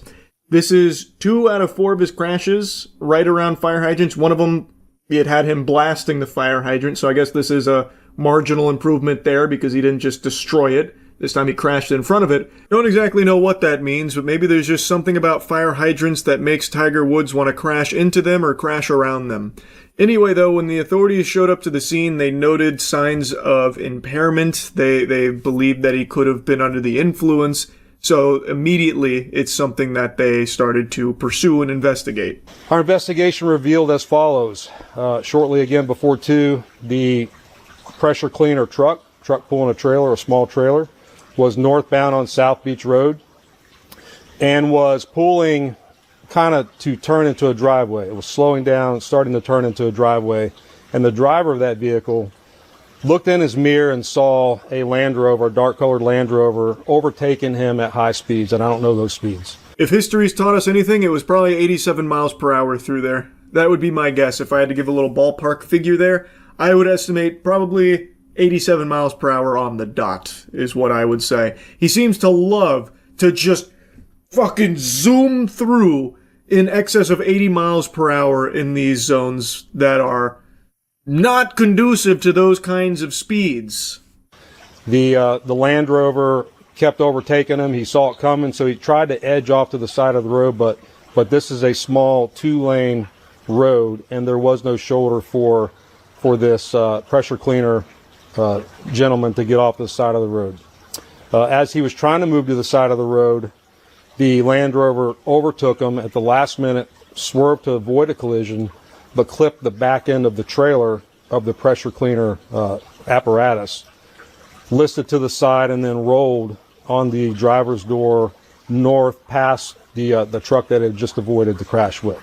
That's how the rollover crash happened. Tiger Woods was looking to overtake this pressure washing vehicle, doing so at a very high rate of speed. The pressure washing vehicle tried to get off the road there, probably out of fear for their own safety, seeing this fucking loose cannon barreling down here, just zipping through. So he's trying to get off the road to avoid a collision, avoid like a catastrophic accident. Tiger Woods, however, does not do a great job here at avoiding it, and instead clips the back, and it causes him to roll over. I will just never be able to understand this mentality demonstrated by Tiger Woods here. I don't get it. I don't see why he wouldn't just pay for an Uber, why he wouldn't have a driver, or why he insists on just driving recklessly in the first place, trying to like bully every other vehicle off the road for him. Like everyone needs to clear out of the way. We're all just NPCs in Tiger Woods' world here. So like even outside of him driving impaired, he also just drives extremely recklessly, extremely fast. He is a dangerous driver. The individual driving that Land Rover was able to crawl out the passenger door of the car, and was identified to be Mr. Tiger Woods. Our DUI investigators came to the scene here, and Mr. Woods did exemplify signs of impairment. They did several tests on him. Of course, he did explain the injuries and the surgeries that he had. We did take that into account. But they did do some in-depth roadside tests. And when it was determined, he was placed under arrest and taken to the Martin County Jail. He must have been tweaking for them to immediately show up and recognize, like, this guy's on some shit and just start instantly conducting these tests on the scene. Tiger Woods must have been really, like, off the walls or something. So they did some roadside tests. They determined that DUI was likely, so they placed him under arrest, brought him to the jail for further investigation to confirm. They also state explicitly that they didn't believe it was alcohol that he was under the influence of. At the Martin County Jail, and even on scene, we really weren't suspicious of alcohol being involved in this case, and that proved to be true at the jail. So Mr. Woods did a breathalyzer test, blew 000s, but when it came time for us to ask for a urinalysis test, he refused, and so he's been charged with DUI, with property damage, and refusal to submit to a lawful test. In the crash, no one was injured. Mr. Woods did not seem to be injured at all, and the other gentlemen were not injured. But this happened a few hours ago, so I've given you the information that I have. Again, it's extremely lucky that no one was injured in a Tiger Woods impaired driving accident, something that he has become known for. Now, as the officer explained, he wasn't under the influence of alcohol, according to the breathalyzer, and according to those on scene, they didn't believe it was alcohol related. They believed it was other substances. So he refused to do the urinalysis to confirm what substances they would have been, which led to them slapping the charges of DUI and the refusal to submit to that test.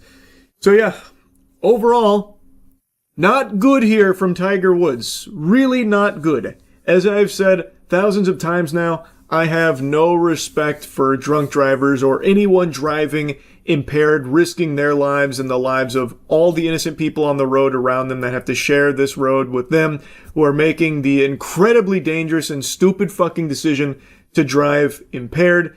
It is just inexcusable, especially for someone like Tiger Woods, who has endless resources to not have to do something like that and make a decision like that. Uber, a friend, his own fucking personal driver, like endless options that aren't Tiger Woods behind the wheel of a vehicle while under the influence of substances. It's just so fucking degenerate, man. It's so scummy. Anyway, just wanted to yap about it. That's really about it. See ya. Alright, man. This new tactic that they're pulling out for the Epstein files that they're really digging in deep in the John Madden playbook for is unbelievably ridiculous, even by the standards the circus has already set. This is like if I pissed on your head, but didn't even try and call it rain, I just called it piss. I just say, hey Buster, I'm urinating on you, and you're just supposed to like thank me for it. Last night there was a big bombshell breaking. All Epstein files released. Pam Bondi announces DOJ has released all Epstein files under the Epstein Files Transparency Act, including justified redactions and a list of high-profile names appearing in these documents. When I saw that fresh little nugget drop there, I actually thought that there was a huge Epstein file dump where they actually did unredact everything. Maybe Pam Bondi getting biblically smacked down at that hearing the other day and embarrassing herself actually did lead to these files coming out, the remainder of them. But it turns out that's just a fucking lie. That's just a big-time, full-blown fib. And of course, it was a speed run to Community Noted as people went to check, only to learn there are no new files. What's being referred to here are the same files that came out a few weeks ago, the 3.5 million files from a couple weeks ago.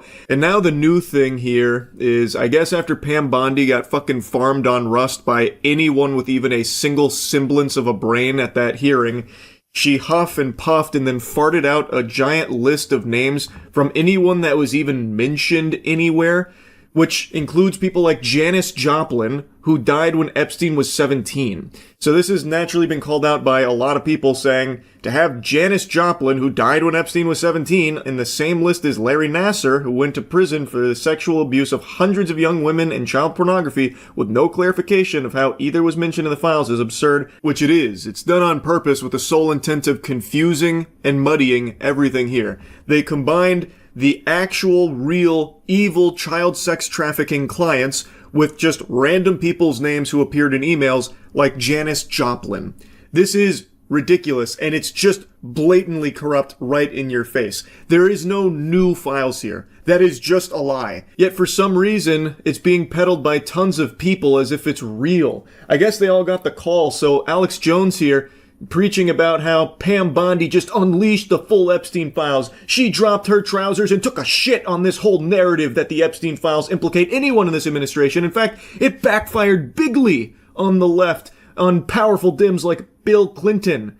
And others busted, while fake smears against Trump are bullshit. Vindication for Trump. It's crazy how Alex Jones, for years, was talking about this elite pedophile ring that was raping and torturing and killing children, and now he is finally proven beyond a shadow of a doubt to be right. He was completely correct on that, and now he has to pussyfoot around the subject, just tiptoeing, walking on eggshells because some of his friends are in there.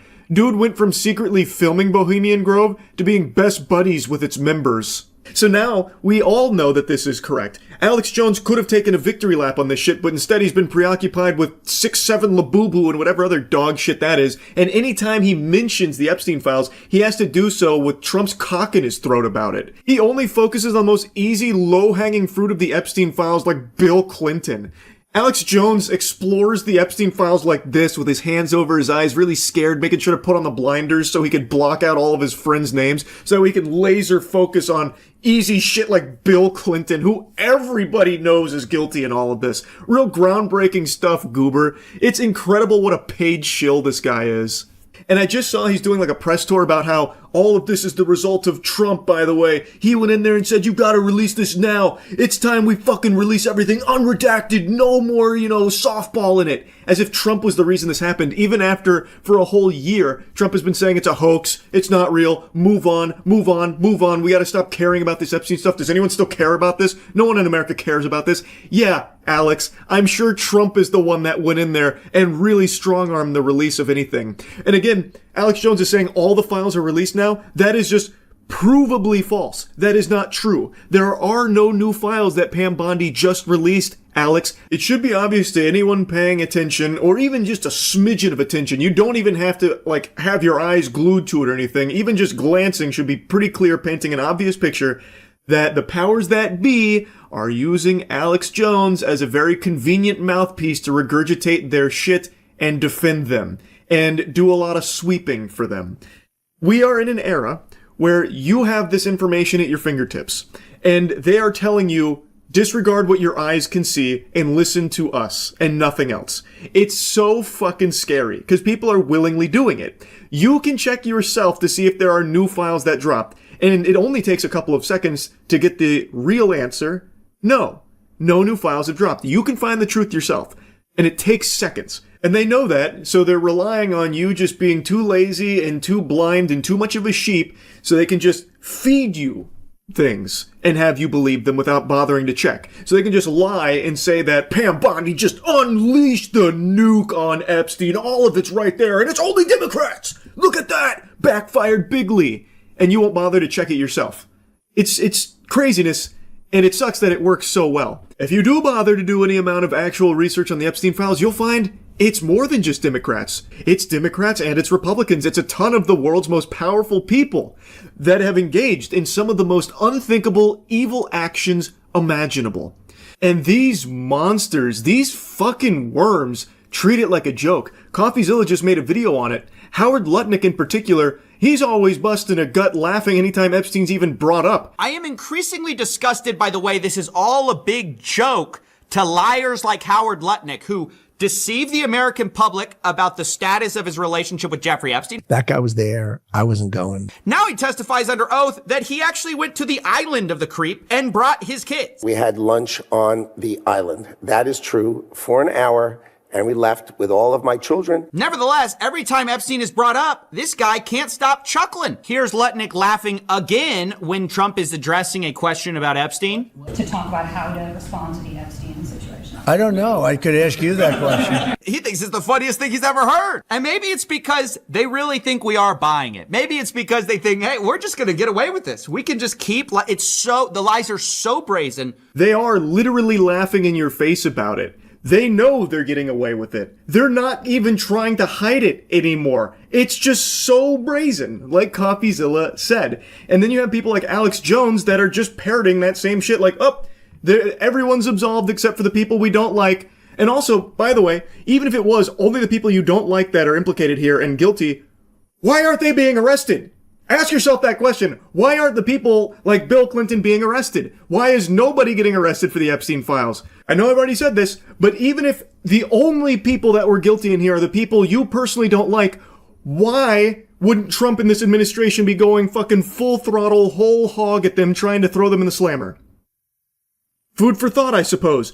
Perhaps it's because they know if they went down, it would put them at risk too, because it's not just the people you don't like. You are just so focused on the ones you don't like that you'll block out all of the other shit. You will not use your own fucking brain. Now, another big thing that's come out that it seems like a lot of mainstream media and a lot of Twitter personalities refuse to speak on is Epstein's potential ties to Israel.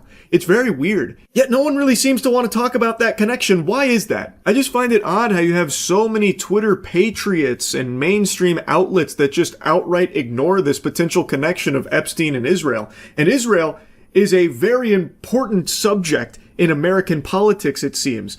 Politicians can't stop praising them, glazing them, and Trump in particular, his mouth has become a glory hole for Netanyahu. So don't you think it would be something worth talking about and investigating if there is potentially a tie between Epstein and Israel?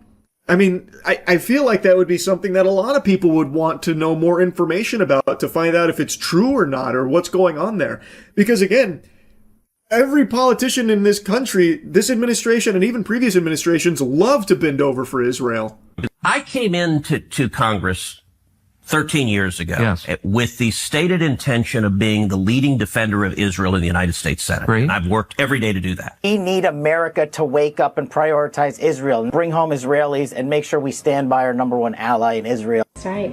What cause is dear to your heart? Cause is dear to my Israel. Defense of Israel.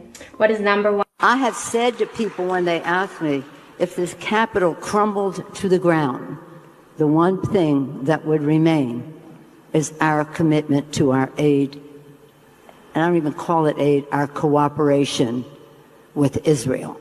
That's fundamental to fundamental. Miriam Adelson is amazing. What she has done for Israel, for our country, and for this world is second to none. Thank you, my friend.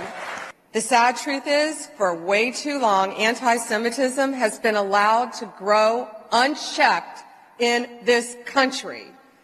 Too many institutions have abdicated their moral responsibility to speak up. There's an additional 100 clips I probably could have pulled, but these were the ones that were top of mind, and I think it's pretty clear that Israel is an extremely important subject to the powerful politicians in this country. Fucking Ted Cruz goes as far as to say it's the sole reason he got into politics is to defend them. I've said it before, I'll say it again, I don't know how that's not treasonous. He is a representative in our country who is openly stating that his priorities are a foreign entity. Whatever, I guess. I suppose that's fine by today's standards. I don't really get how. And boy howdy, isn't that Nancy Pelosi statement quite the eye-opener. Even if everything crumbles over here, we will still find a way to honor our aid to Israel. We'll start botting in RuneScape if that's what it takes to make enough money to send it to Israel. Damn everything else here, that's the most important part. Pretty crazy shit, I would think. I feel like maybe I'm on the crack pipe here, but that should be a little concerning that the politicians that are supposed to be representing this country seem much more focused on the interests of another. But anyway, my point is, With the release of all of these Epstein files, even though hundreds of the files are just completely worthless garbage that are fully fucking redacted, just nothings, there is still a lot that remains that showcases a potential connection of Epstein and Israel. Now, of course, nothing's confirmed or anything, but shouldn't that at least warrant some kind of investigation, at least some kind of poking around? This administration is very blunt about how little they care about the Epstein files. They literally say that. Trump always talks about how no one should care about this and move on. And also, they're very open about, we're probably not going to look to investigate anything. There's nothing actionable in there. Whoops-a-daisy. Can't do anything about it. Sorry. And, of course, Perjury Patel just continues to lie about it. But anyone that actually takes a peek at it should at least find it odd that a lot of these outlets, like journalist outlets, a lot of politicians, and a lot of the paid shills online are not talking about the Epstein-Israel connection in any capacity whatsoever. And when they do talk about Epstein as a potential spy, they always make a mention of CIA, or, maybe not being a CIA spy, but never going as far as to talk about a potential connection to Israel. That should be very weird. Why is that something no one would talk about when Israel is such a huge piece of this country, apparently? Why wouldn't that be something that would be more discussed by the mainstream? It's all so blatantly corrupt. Anyway, just wanted to yap about this latest lie. That's really about it. See ya. I've made quite a few videos on those really expensive alpha male classes. They're not classes, they're like retreats where it teaches you how to be an alpha male. The one I've covered most extensively is the Modern Day Night Project, where it's $18,000 and you spend 3 days getting a hose sprayed in your face, and that's basically it, while getting yelled at by some goobers. These pathetic urinal cake scammers prey upon desperate losers and then turn them into broke, desperate losers. That's basically the entire thing. They tell you how weak you are and how it needs to change, and the only way it's going to change is by giving them thousands and thousands of dollars, and that'll unlock your third eye. These goobers will give you the super soldier serum, turn you into fucking Steve Rogers here, and the $18,000 you paid up front is an investment because they're going to give you all the tools to make millions of dollars, and it's going to make you a real strong, masculine testosterone titan. But then you actually go to the retreat and you spend like a few days in a Lowe's parking lot getting a hose sprayed in your face, and that's about the extent of it. Well, I just learned that there's something similar for fathers and sons called the Squire program. It's a $2,000 day where you spend $2,000 to go with your son to throw sand in each other's faces and take an ice bath, and it's supposed to turn your son into a man and strengthen the bond between father and son. Your experience was, we have a second chance at a father and son relationship, and this time is when we are the fathers. In their own sizzler reel here for the Squire program, they drop that little nugget. No matter what your experience was, you get a second chance, except we're the fathers. You're my new dad? Like, what? What do you mean you're the father now? This was supposed to be a father and son experience, but now you're the dad. So now you've now taken the role of the papa. Can you imagine being this much of a loser where you're like, man, my son doesn't respect me. I'm kind of a goofball myself. I'll pay $2,000 so these guys can go spit in my face, only to show up and they're like, no, I'm the dad now. Get away. This is now my son. It is unhinged. A man has the duty and obligation to raise a son who is capable and confident so that he may be an asset to society and not a liability. You're going to experience pain today. There's nothing wrong with it. Pain is a powerful tool. It's a powerful motivator, and I think it's one of the most compelling forces for good. You can see where that $2,000 goes. Straight to the production team. Look at this trailer. It's like a new Marvel movie they're announcing here. Because I can promise you that money's not going into the actual retreat, because you pay $2,000 only to jog around a parking lot, crawl around in some dirt, take an ice bath, and learn basic headlocks. All of that you can do yourself for free. You don't need $2,000 to pay some guy to yell at you, LARPing as the boot camp instructor. You, as the father, could easily go up to your son and be like, hey, look, sport, why don't we go for a run? Why don't we get a little more serious about, like, our physical activity out there? You know, maybe we take classes on, jiu-jitsu or something. Or Let's get a gym membership. We'll start lifting. You know, you can do those things without paying $2,000 to some weirdos that are just scamming you out of that money. Like, it's so ridiculous. The Squire program is a 15-hour immersive course where we're literally going to take these young men through trials and tribulations of what it means to be a man.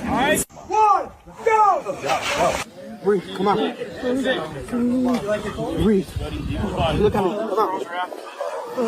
Don't stop breathing, come on. Stay hard. Look at me. Yeah, this is what it means to be a man. Paying $2,000 to some greasy slime ball to say stay hard while you take an ice bath with your dad. If I only had a nickel for every time in my adult life being a man I've had to take an ice bath with Pops. Jeez, right? Man, there's nothing I wouldn't be able to afford. This is stupid. This is not taking you through trials and tribulations of what it means to be a man. This is just them doing, like, cosplay, basically, where this is what a man needs to be. And it's literally jumping jacks in dirt and then taking an ice bath.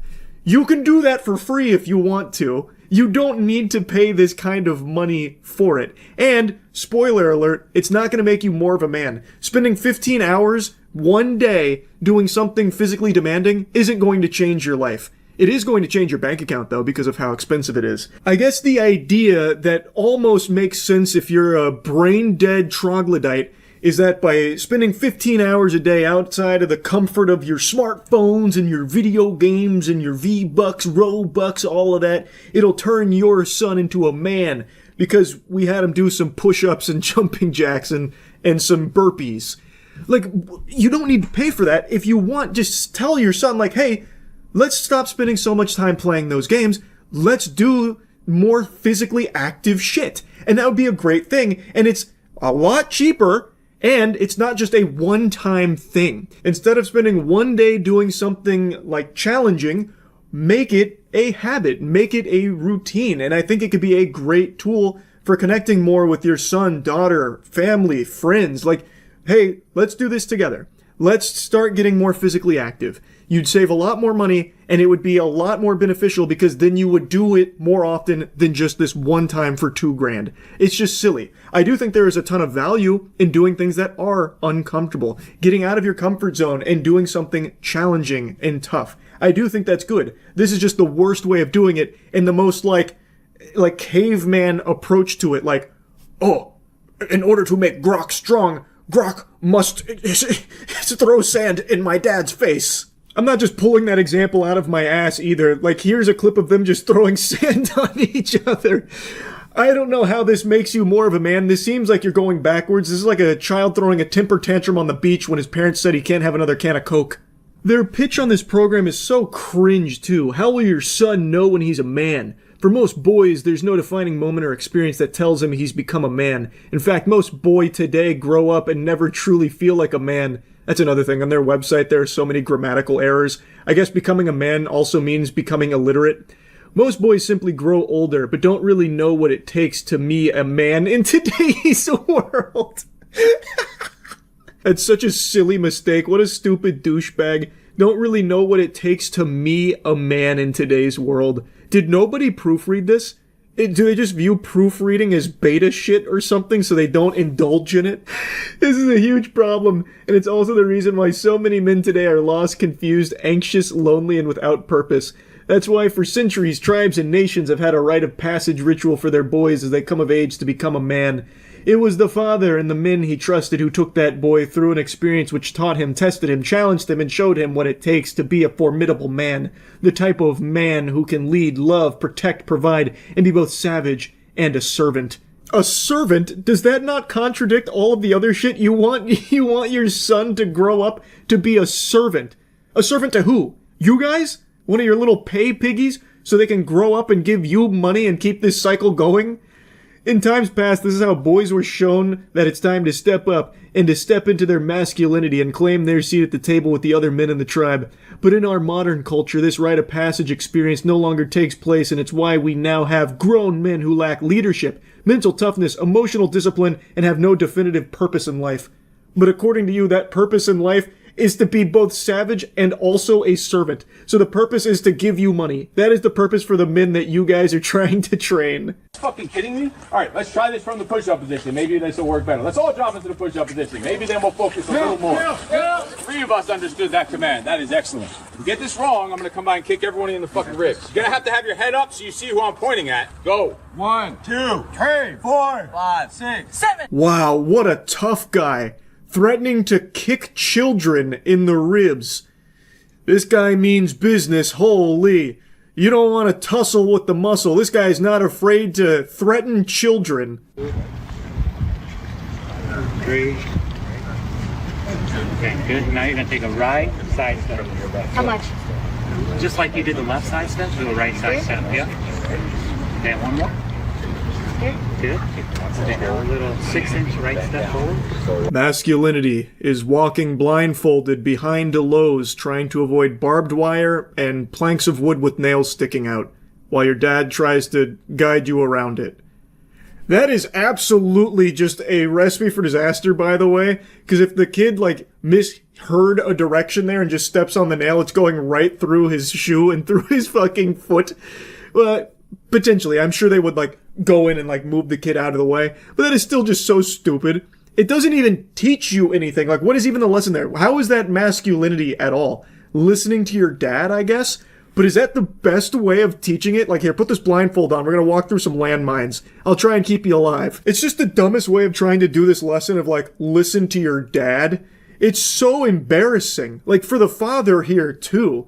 And also, look at the setup here. It's just some pieces of wood with nails and some barbed wire literally behind whatever business this is. You paid $2,000 for that. If you really wanted to walk this obstacle course, you could have set it up in your backyard for $5 with items you could find at Home Depot. It's just a dumb exercise in the first place, though. Oh yeah, I forgot to mention this. Another part of their website has a section about how moms turn babies into boys and dads who turn boys into men. What an incredible section this is. Ugh, moms are bitches, am I right? As fathers, it's our responsibility to guide, mentor, and prepare our sons to take their rightful seat as future leaders. And servants also. You mentioned servants a minute ago. It's up to us to help make them confident, capable, and courageous. Every young man needs a defining experience that ushers him into manhood, and they look up to you, their dads, to teach them the ways of men and to create that rite of passage. That's exactly why the Squire program was created. Historically, knights had squires to help them prepare their armor, horse, and weapons for war, and the squires had the knights as examples of healthy masculinity, teaching them how to be chivalrous, warriors, protectors, providers, and servant leaders. Your son deserves to be confident and successful, a man of service and compassion, a purpose-driven leader, not like that baby boy your mom is trying to raise him to be. Your wife, she is a harlot that is setting your son up for failure, which is why you need to go behind her back, give us $2,000 so we can send them through the Squire program for 15 hours. Anyway, it's basically the same shit they were doing with the modern day Knight Project, but now it's catered towards fathers and sons, and it's still just as cringe. That's really about it. So yeah. Well, The Boys finale aired, and it's pretty much exactly what I was anticipating. Really underwhelming. The whole final season was unfortunately disappointing. Just a really weak finale, especially for all of the build-up that we've had for years now. And then, this season was billed as, Homelander's snapping, it's about to be nuts to butts, there might even be fucking boobies blowing up all over the place, everyone's fucked, that kind of thing. And yet this whole final season felt like the smallest version of The Boys so far. They took something that was really big in scale and dialed it into something much tinier and teenier. It's just, I don't get it. So I won't regurgitate all the points I was making for the first 6 episodes. Instead, I'm just going to focus mainly on the ending, but a little bit of some of the stuff I hated as well with episode 7 getting into it. So let's just dive into the spaghetti and the meatballs. Where do I even begin? I think one of the biggest flops here was the introduction of V1. I don't think it actually did anything. I think it is solely there to set up Vought Rising. When Homelander does get V1, nothing changes. In fact, it feels like it even depowers him. So V1, that's how the Soldier Boy and that original troop are able to survive the virus that was supposed to be like the, basically kill switch for Soups.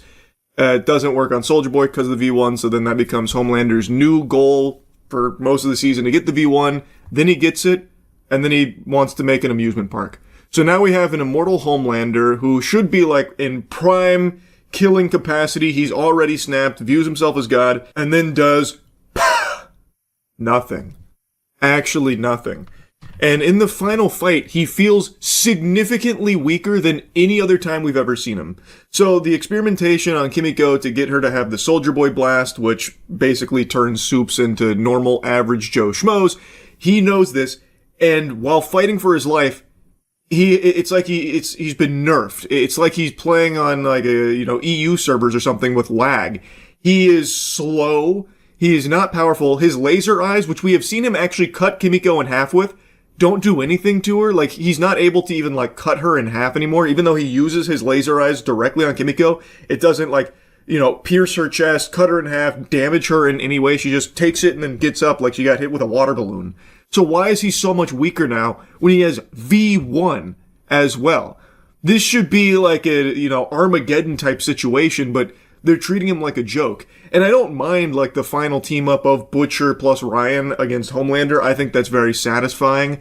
And Kimiko being the one to have that blast, I think makes sense. I wasn't like, that came out of nowhere and feels shitty. I was like, okay, I could see that. It makes sense, especially with, Frenchie dying beforehand. I think that ties it together and works. But what doesn't work is how weak Homelander is. It feels really lame, especially when you consider a couple scenes before their final showdown, he took a guy to space like that. It was like an instant transmission from Dragon Ball Z. He had a guy, he didn't really fuck with him, so he grabbed him, he shot up into the sky, and then came right back down, and when asked what happened, he said, oh, he's an astronaut, so I took him to space. Why couldn't he fly like that when his life depended on it? Why in the final fight, in the couple of times he tried to fly away, was it like me on a tricycle trying to get away? I don't get it. So truly, I just don't think the V1 did anything meaningful to the plot of The Boys. Like, it gets introduced at the final season here, completely changes the trajectory of everything that had been building, because now we have another new side quest, another new doodad we're gonna have to look into and stop from getting into the bad guy's hands. And even when it does, who cares? like actually, who gives a fuck? It didn't matter. I think they spent so much time on that to get Vought Rising, off the ground a little bit, put some poop in that butt, that they kind of abandoned a lot of what they were building to previously. Like, example, one of the huge things was the flight recording where Homelander just lets the entire plane die in season 1. That was going to be like their big, weapon against him in the public eye. And we built on that for fucking years. And then that gets dropped early on in the season, only to just be written off as AI immediately, which I get, that's an easy way out. You can just say, oh, it's AI, it's fake, and people believe it. That's what they do in the show. But why do that for this? Why build for so many years just to have them finally get to that point where they release it, and then it's only like a fleeting mention of, oh yeah, that was a Starlight AI video. Didn't happen. So it just feels like, okay, that was a waste of time and doesn't really do anything in the grand scheme of things, huh? Same with Soldier Boy. He gets put back on ice. That was the big finale for Soldier Boy in the last episode. He gets choked out and put on ice again. For the third fucking time. All they do with that character is they thaw him out. He acts wacky and silly and tough for a little while. They can't really beat him. He talks about, you cum guzzling, jizz pirate, that kind of stuff. You, butt bubbling, motorboat nut swallowing, scallywag. And then they put him back on ice when they can't figure out what else to do with him. So he just goes back into stasis. Come on. That's not satisfying at all. It really feels like so much of this was built upon the idea that they had to find ways to keep it milkable because they have so many other Boys projects already in the works. So now we've waited all this time. This is supposed to be the big finale. and yet it feels like they're still just setting up things for other things outside of the boys, which means the boys itself gets kind of strung dry and feels bland and feels like it's missing so many important components for closure. And there's just so many things I didn't like about this, man. And even going back a couple episodes, Black Noir 2's death. Like, I think the breakdown of their friendship was handled well. Like, I think that was entertaining and done decently enough because they gave enough time to flesh out the Deep specifically, as well as, like, you know, his obsession with being in Homelander's good graces so he could suckle milk from Homelander's tit. And Black Noir 2 was kind of standing in his way, so they start to have the breakdown, and then he, you know, steals some of Black Noir 2's credit. That further strains it, and then it eventually culminates with him killing his acting coach, and then Black Noir ends up killing a billion fish, which the Deep is rightfully blamed for because of the oil pipeline and stuff that he was talking about, which then causes him to be excommunicado from water itself. And because of that, he kills Black Noir too, but they don't have like a real final fight or anything. He strangles him with a cord and then stabs him in the face, like in the neck. Black Noir 2 can fly. He's bulletproof. How the fuck is he getting choked by a cord? Like, I understand the Deep is also superhuman, so he's got strength. The cord would break. Why wouldn't you just have them, like, actually fight? So that way it feels like, oh, you know, this was a big deal. This was a, you know, death befitting of a character you've spent this much time with, but instead it's just a fucking whimper. He gets strangled by a goddamn ox cord and then stabs him, and that's the end of it. And then he never gets mentioned again. Black Noir 2's name never comes up again. Not once. So again, it just feels really underwhelming. Speaking of another character, Sister Sage. Holy shit, I have never seen a character that's supposed to be the smartest character in the world be used so stupidly. Like, that character trait in other shows, like this is the smartest person ever, always leads to some really fascinating situations, and I think relies on good writing for it to work well. Here, that was just completely absent. Sister Sage at no point in this final season felt like the smartest character in the world. All she does is sit around, kind of do nothing. She then explains her goal of like, let everyone die so I can read in peace in my bunker.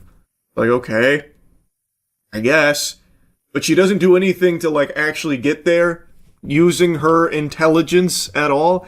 And then when she does like betray Homelander and go with the boys, she is the one that fucks everything because she, for some reason, decided to let Soldier Boy come through during the V1 transfer, and she didn't expect Soldier Boy to give Homelander the V1. Human emotion makes no sense. Love.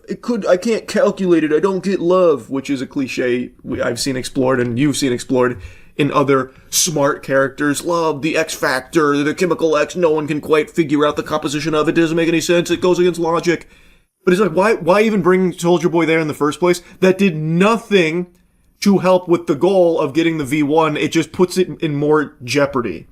So he shows up and then just does give Homelander the V1, and then she's fucking shell-shocked, and then spends the next episode just moping and watching Love Island and lobotomizing herself. And then when she does, like, dust it off after a motivational speech from Frenchie, she, like, helps one time with the experiment on Kimiko, which does actually have a big impact. But then that's it. In the final episode, she gets hit by the Kimiko, chest blast, the big beam, loses her powers, and becomes average, saying, I'm stupid like all of you, and then fucks off to Disney World, or, Universal Studios, I don't remember. She went to Orlando. So, she never did anything like the smartest character in the world was only the one capable of doing. She just does, like, basically nothing except check Frenchie's work and, like, change a couple numbers around to make it actually work better. It's just so weird because you would expect the smartest character in the world to have all these plans and account for everything imaginable, and like you're always playing into their palms because they know what's coming because they're that smart. But Sister Sage, the smartest person on the planet, she does nothing but eat Taco Bell, lobotomize herself, and doesn't actually do anything with her intelligence like ever. And then just goes to Orlando and that's it. It's just such a fucking wild usage of that kind of superpower, or really not even usage of it. It's, again, just underwhelming. I like, that's just the word to describe everything with this whole final season. Everything about it was just so underwhelming. And even in this final season, they still found ways to focus on shit that no one cares about. Like, why do we have it was like a 2-minute scene of two, like, throwaway villains sniffing each other's assholes, telling each other what they had for lunch? That's in the second to last episode, and we're spending time with that kind of shit? Like, it's just... It's so little worked about this finale, unfortunately. Like, Starlight vs. the Deep. This is something that I think had been building the entire series. And the Deep, you always had this sense like, oh, maybe he'll turn on Homelander. He's constantly belittled, but it never quite sets in, and I think that works really well for his character. So then it's a final showdown between Starlight and the Deep. All the terrible shit the Deep has done. There is no redemption to be found whatsoever. And their final fight, Starlight takes him to the beach. Why the fuck would she do that? That is where, presumably, he would be the most powerful. She has no idea that the ocean now rejects him. She is not aware of that at all. Why would she choose to take the Deep to the fucking sea to fight him? That makes no sense. That's the dumbest shit imaginable. What? Why? Of course it works out because the sea does reject him, which, again, Starlight doesn't know. So she does win, like, the hand-to-hand fight, and it's an okay fight, I guess. I would have liked to see it be, like, a little more, like, emotionally weighted. Like, it still felt fast. Everything felt rushed here because it's the final episode, and this whole season was written as if they had, like, 15 episodes to go. But it does ultimately end with him getting blasted into the sea, and it has kind of a callback to how he killed Black Noir's acting coach, the director. He gets ass murdered by a sea creature, a tentacle popping up from his butthole out of his mouth, and he dies there in the sea that now hates him because he betrayed them. Starlight had no idea that was the case. Why did she take him there? That's just ridiculous. Like, that is just dumb. There's a lot more I could yap about, but I've already been going for a little while, so let's just instead focus on some of the biggest things that make this so weak. And I've already touched on one of them, but the scale of it. This was billed as the Scorched Earth final season, and I think they did a great job building up to a Homelander just snapping and going fucking insano style on the entire planet. And that's what everyone, myself included, was expecting to happen with this season. But none of that ever gets there. At no point does he go Scorched Earth. And in fact, in this, like, genocide mode Homelander, he kills less people than he ever has in previous seasons and is far less threatening than he has ever been. I don't mind that they have him be like a sniveling, temper tantrum throwing loser that everyone makes fun of and constantly calls pathetic. I think that fits really well with what they've built for this character. But the whole thing is he has snapped. He is unhinged. He is a loose cannon. But he never actually does anything Scorched Earth. There is no big, like, holy shit moment or anything like that. It actually feels like a neutered Homelander. Especially in their big final fight, which I've already blabbered about. But one other thing I want to mention is, you remember how he kills Frenchie? He basically teleports across the building right in front of Frenchie. Why couldn't he do that in the White House? Why couldn't he just start doing that speed blitzing out of there? Or just speed blitz insta-kill Kimiko, just fucking, one tap there.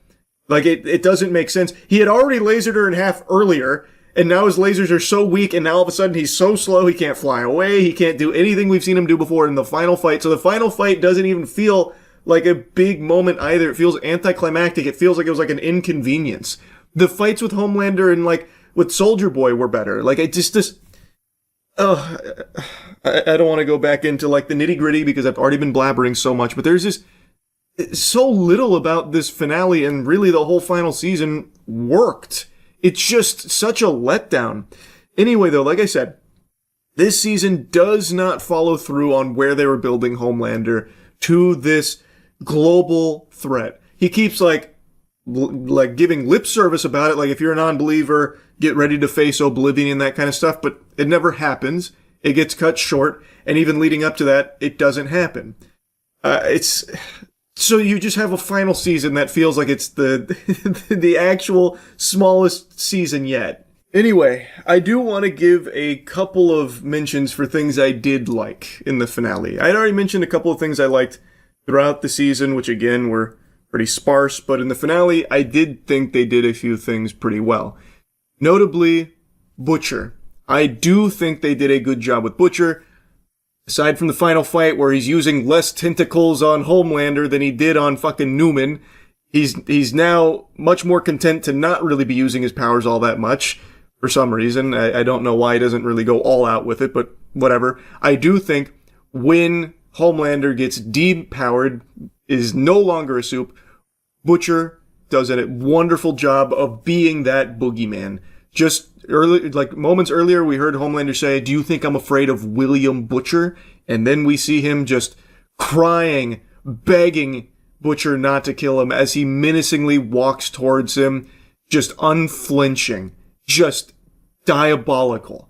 And Homelander is crying. He's saying, "I'll suck your dick. I'll eat shit on live TV, whatever you want. No, don't do it." That kind of thing, which I think is the perfect ending to Homelander. Exactly what that character deserves. Exactly where I was hoping it would go. And then Butcher does the crowbar into his skull, pops his head open, killing him. And on live TV, and everyone sees Homelander go out in a sad, pathetic, despicable whimper. And I think that was a really good ending to Homelander versus Butcher. It's just a shame that how we got there was as weak as it was, because I do think they stuck the landing on the actual killing of Homelander. I think that is exactly what it needed to be. And I think what happens next with Butcher is exactly what needed to happen. He doesn't just instantly get forgiven by Ryan and he doesn't just all of a sudden flip this switch and now he's like the nicest guy ever. He's out mowing his lawn, waving to his neighbors and stuff like that. He doesn't get that happily ever after because William Butcher as a character is not someone who even thinks he deserves it. So I think them committing to that was the right call, where he takes the virus and he is going to finish what he started and what he always wanted to do of killing all of the soups with this virus. So he goes, he gets everything set up, he's got his finger on the trigger, ready to do it, and he is confronted by Huey. And I think this standoff between Huey and Butcher is exactly where things needed to go, exactly where things had been building with a final confrontation between these two. Huey, after everything he's been through, has not lost himself. He tiptoed on that, line a little bit, but always came back to being the Huey that we had always known from the very beginning. He stayed true, which is something Butcher also makes a mention of. So Huey and Butcher, they clash, and Butcher is obviously fucking clobbering him. He is walloping Huey, and it looks like Butcher is going to follow through on killing all the soups right in front of Huey, even though Huey's like, "This is your moment. I know you still have a heart. I don't need to be your canary. I don't need to be your Lenny." But it's not working. Looks like Butcher's going to go through with it until eventually he sees Lenny and he starts to take his finger off the trigger. Huey shoots him. And Huey felt he had no choice because Butcher, it looked like he was going to do it. It looked like he wasn't going to stop.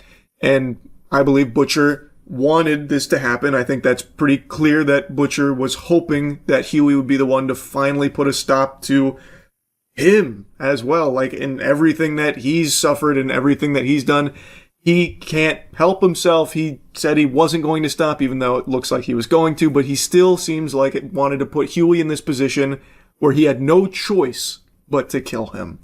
Because I think that's what Butcher wanted as well. His way of trying to atone for the past through Huey, his view of him as Lenny and all that. I think that was a fitting conclusion for Butcher as a character as well as Huey and Butcher's relationship. I think they did that well. I'm sure people will have their issues with it, but for me, I thought that was something they actually did well there. It was everything around it that didn't quite work, especially in this season where Huey and Butcher's relationship isn't really something that's thoroughly explored or really examined all that much, aside from like a couple of mentions here and there about like, "Oh, Butcher, maybe you do have a heart because you just pet terror. That's great. Awesome. Love to see that. Like, it's something that they threw into the fucking back rooms and forgot about, but it's something that had been integral throughout the series. So I think that is a fitting conclusion there. I just wish the rest of the season also built up to it better, especially in the finale. But those are two things that I do think were done well, with Butcher and with Huey and Butcher at the very end. Outside of that, just there's not much. Like, there really isn't. Oh Father was fine. Like, I actually think Oh Father was a really interesting character, but then he just goes out like Black Bolt from fucking Doctor Strange Multiverse of Madness. It felt extremely quick for a character that had become such a big deal, but you know, they were running out of time. They forgot that it was the final episode, so now they gotta rapid fire all of this shit. Ashley then, you know, grows a conscience and decides to come around to help the boys, which gets them in the position to fight Homelander, which, I mean, they kind of sprinkled that seed of doubt, like maybe she'll turn, maybe she won't, even though in every other opportunity she doesn't, and then here all of a sudden she does make that decision, even though this is the one time when she turns that actually directly put her life in danger immediately because she goes into gunfire into an ambush to save them. Like, feels like if she was ever going to turn, it'd be on like one of the safer ones. But here she does make the plunge and it saves the day. Everything just happens so fast. It feels very rushed, which I expected. I think most people expected because this whole season had really dragged its feet and never really felt like we were reaching the end game. It never gets to where we were led to believe it would with Homelander going scorched earth or anything. It's just not a good finale, and it was not a good final season, unfortunately. So yeah, anyway, just wanted to yap about it, give my thoughts on it. That's really about it. So yeah, you best believe that's a real title right there. There is legitimate drama with Ice Spice and the SpongeBob movie. Some of you may have heard her hit new song, SpongeBob Big Guy Pants OK. She is in the new SpongeBob film, and she went to a premiere event for it and chose very interesting accoutrements where she is now facing a lot of heat because this is a kid's movie and she's got her bikini bottoms fully out here.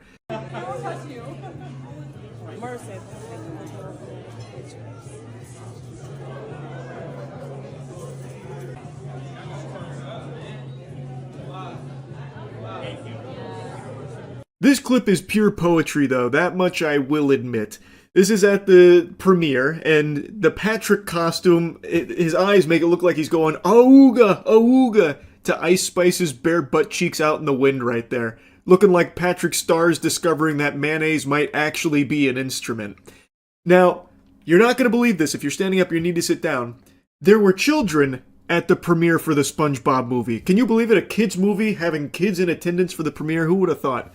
So a lot of people are criticizing this choice of outfit as inappropriate. And I agree. I think it's a really weird choice to wear a sheer dress with a thong where your entire ass is out at the premiere for a kids movie to an event that is attended by kids. I don't know what goober signed off on this wardrobe choice, but he was getting a little too goofy there. It is, I think, a pretty baffling decision. And speaking of baffling, you know what else is going to boggle your mind is the incredible Christmas sale at GamerSupps that starts today. You get a free gift with every tub, so go to gamersupps.gg and use code MOIST. There's a link in the description. Get some goof juice. It'll help elevate your game. Ice Spice might even fall in love with you if you do. And I want to immediately come in here and lat spread real quick and dispel a rumor that I'm seeing taken hold, an insidious fib that's a load of dirty barnacles that a lot of people are sharing as though it's the truth, where there are people unironically claiming that Ice Spice didn't wear this to an event that was attended by children. She wore this to a SpongeBob 18 plus only influencer event for the SpongeBob film. Even just saying that sentence burns my lips. Like, hey pal, did you just blow in from Stupid Town? You think there is a SpongeBob 18 plus only event? That's the dumbest shit I've ever heard. What the truth is that she wore this to an event for the SpongeBob movie that was attended by influencers, but it was not exclusively for 18 plus. There's pictures of her in this outfit at this event with children, like this right here. Apparently that is a 15-year-old influencer that she took this photo with. There is even video where she is talking to a room about the SpongeBob film, and you can see a bunch of kids in the audience, and she is wearing this dress. Sorry, I'm out of breath. Yeah, enjoy it. I've never seen the film, so this will be my first time too. There's a couple other clips of her talking, and you can see that there are kids there. So I don't know where this lie is coming from, that it's only 18 plus at the Ice Spice SpongeBob premiere event. That is the most outlandish statement ever. I don't know where that information came from. Maybe Plankton's trying to toss around a bunch of horseradish, but wherever it started, the genesis, it's not true. They're Schmeckeldorfing you with it. I don't think there's a chance for a misunderstanding where it's supposed to be an 18 plus only SpongeBob event, but they were letting kids in anyway with like their parental supervision. I doubt it, because why would there even be an 18 plus SpongeBob event for the SpongeBob movie, which is a family friendly children's film? Why would they host an exclusively adult only SpongeBob event? That would be really confusing. That would be an interesting choice.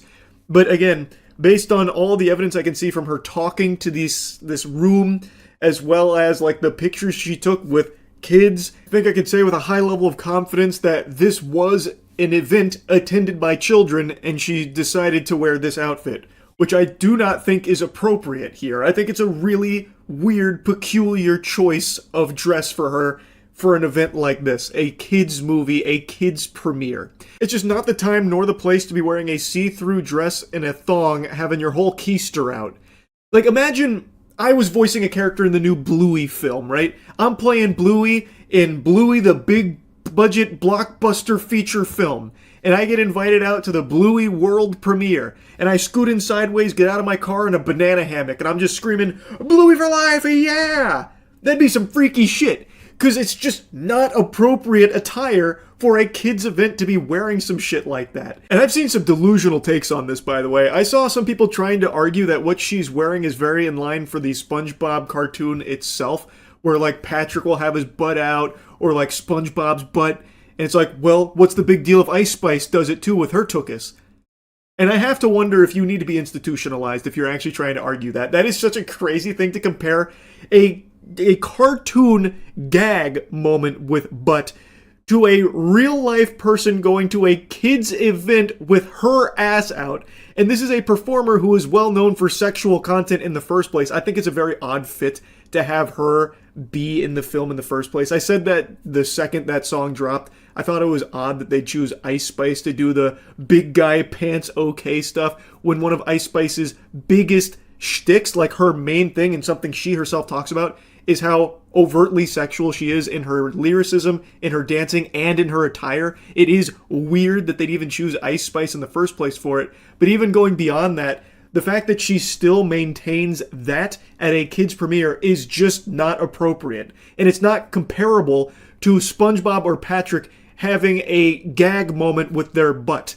That is a crazy thing to try and compare a cartoon to real life like that. That is unhinged lunacy, and you need to be evaluated. Then I also saw a lot of people saying, well, if you have an issue with this, you must have an issue with the beach too, because there's girls in bikinis at the beach. What if a kid sees that at the beach, huh? Where's the outrage there? And that is also a weak, stupid argument. That is swimming attire at a place where swimming takes place. Let's say there's an Arthur event coming up and they want to get excited about Arthur coming back, so they bring out a bunch of kids to a big premiere event and they bring out their celebrity speaker and they come out wearing a bikini. That's inappropriate. That's weird. Why did they decide to wear a bikini to a kid's event? There's no swimming or anything taking place. That doesn't check out. That's fucking peculiar. That's inappropriate. It's just that simple. I don't think this is that deep. I don't see how there's any kind of like debate. You can easily just recognize that maybe dressing like this for a kid's movie and a kid's premiere event just doesn't make a lot of sense. It's not a good idea. And I saw people trying to argue that this is like one of her more modest fits, so she should be applauded for that. You're really going to sit there and try and tell me with a straight face that there is literally nothing else she can wear? It has to be like really revealing with her whole ass out type clothes, I find that hard to believe. Surely there were other wardrobe options, I would imagine, that would have made far more sense for an event like this. Anyway, just a pretty wacky situation here that I wanted to yap about a little bit. That's about it. See ya. Am I the biggest Five Nights at Freddy's fan in the world? Nope.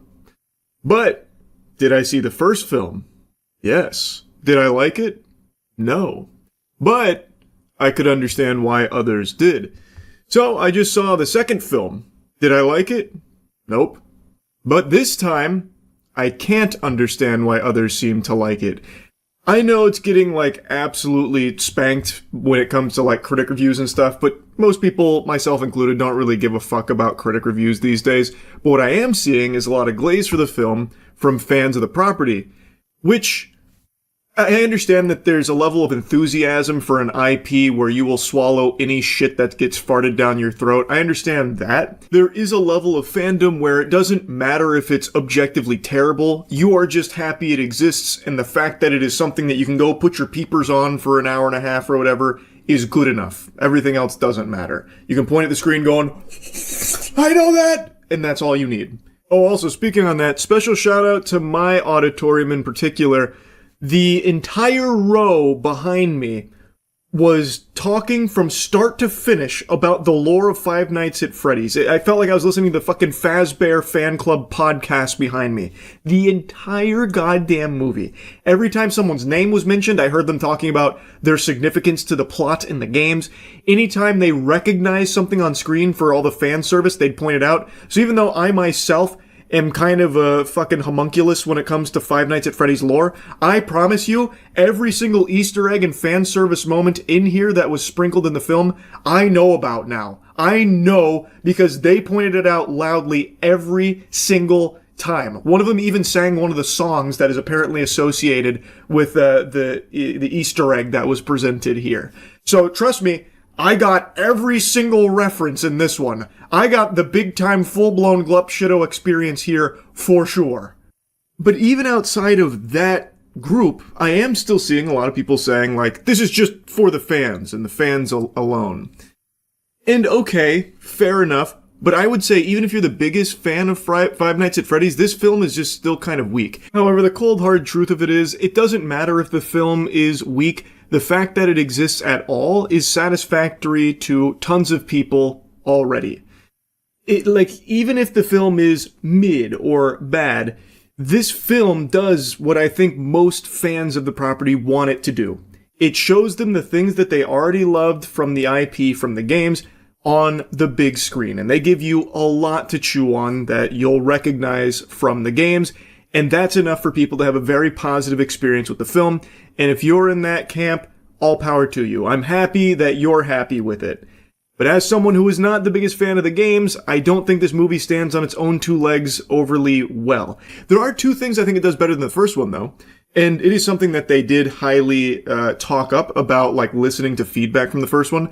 I do think they did try to make it scarier.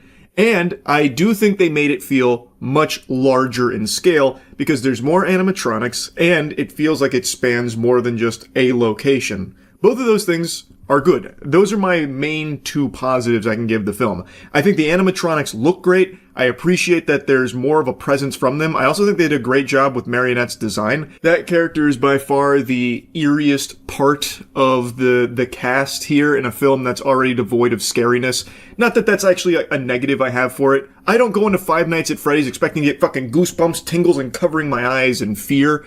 This is Weenie Hut Jr. horror for toddlers. It is meant to be like a gateway horror franchise for kids, and in that aspect, it does excel. It is a juggernaut IP when it comes to kids' horror property. So it's not like I'm complaining that it didn't make me, a 31-year-old man, afraid. I just wanted to point out that as far as designs go, Marionette, I think, was the most successful, but also the biggest wasted potential, because most of the time you see Marionette, it's when she's possessing somebody else, and in that instance, they just give, like, wacky eyes to the person with, like, Slender Man, long arms and, like, little claws, fucking noodle hands, like salad fingers. And it's a much less cool and less original look. But anyway, like I said, another thing I liked is that it does feel much larger than the first one. I love the new Five Nights at Freddy's location. I think it's a very cool set. And I also think they knocked it out of the park when it came to William Afton's pieces. Even though there's only 2 sections, I'm pretty sure, with him in there, they are the highlights of the entire film. They are done really well. The opening sequence, the flashback to Marionette and Charlotte, we're going to be getting into spoilers, spoiler warning. That sequence where she's trying to save that child that William has kidnapped back there and then he is chasing her, I think they did an extremely good job with. The dream sequence with Vanessa confronting her father, William Afton, I also thought was extremely well done. I would have liked to see more of that, because those 2 scenes are the only scenes in the movie that bother with building tension or suspense. The rest of the film, even though, like I said, I understand this is meant as, like, horror for kids, the rest of the film is literally just jump scares with no attempt at building up to them. So it's just like random loud noise. Here's fucking Chica grabbing a guy through the glass door here. Big loud explosion noise. Breaking glass over here. And when you just have that as your main, like, scare moment, it just feels a little flat because there was no suspense building up to it at all. But like I said, I do think this one is scarier than the first one. It does seem like they tried to put more of an emphasis on this kind of thing happening, which I appreciate. Like, I do think it's going in a good direction there for the third one, I suppose. But now, like I said, one of the compliments I gave about, like, I love that it feels larger, love the new location.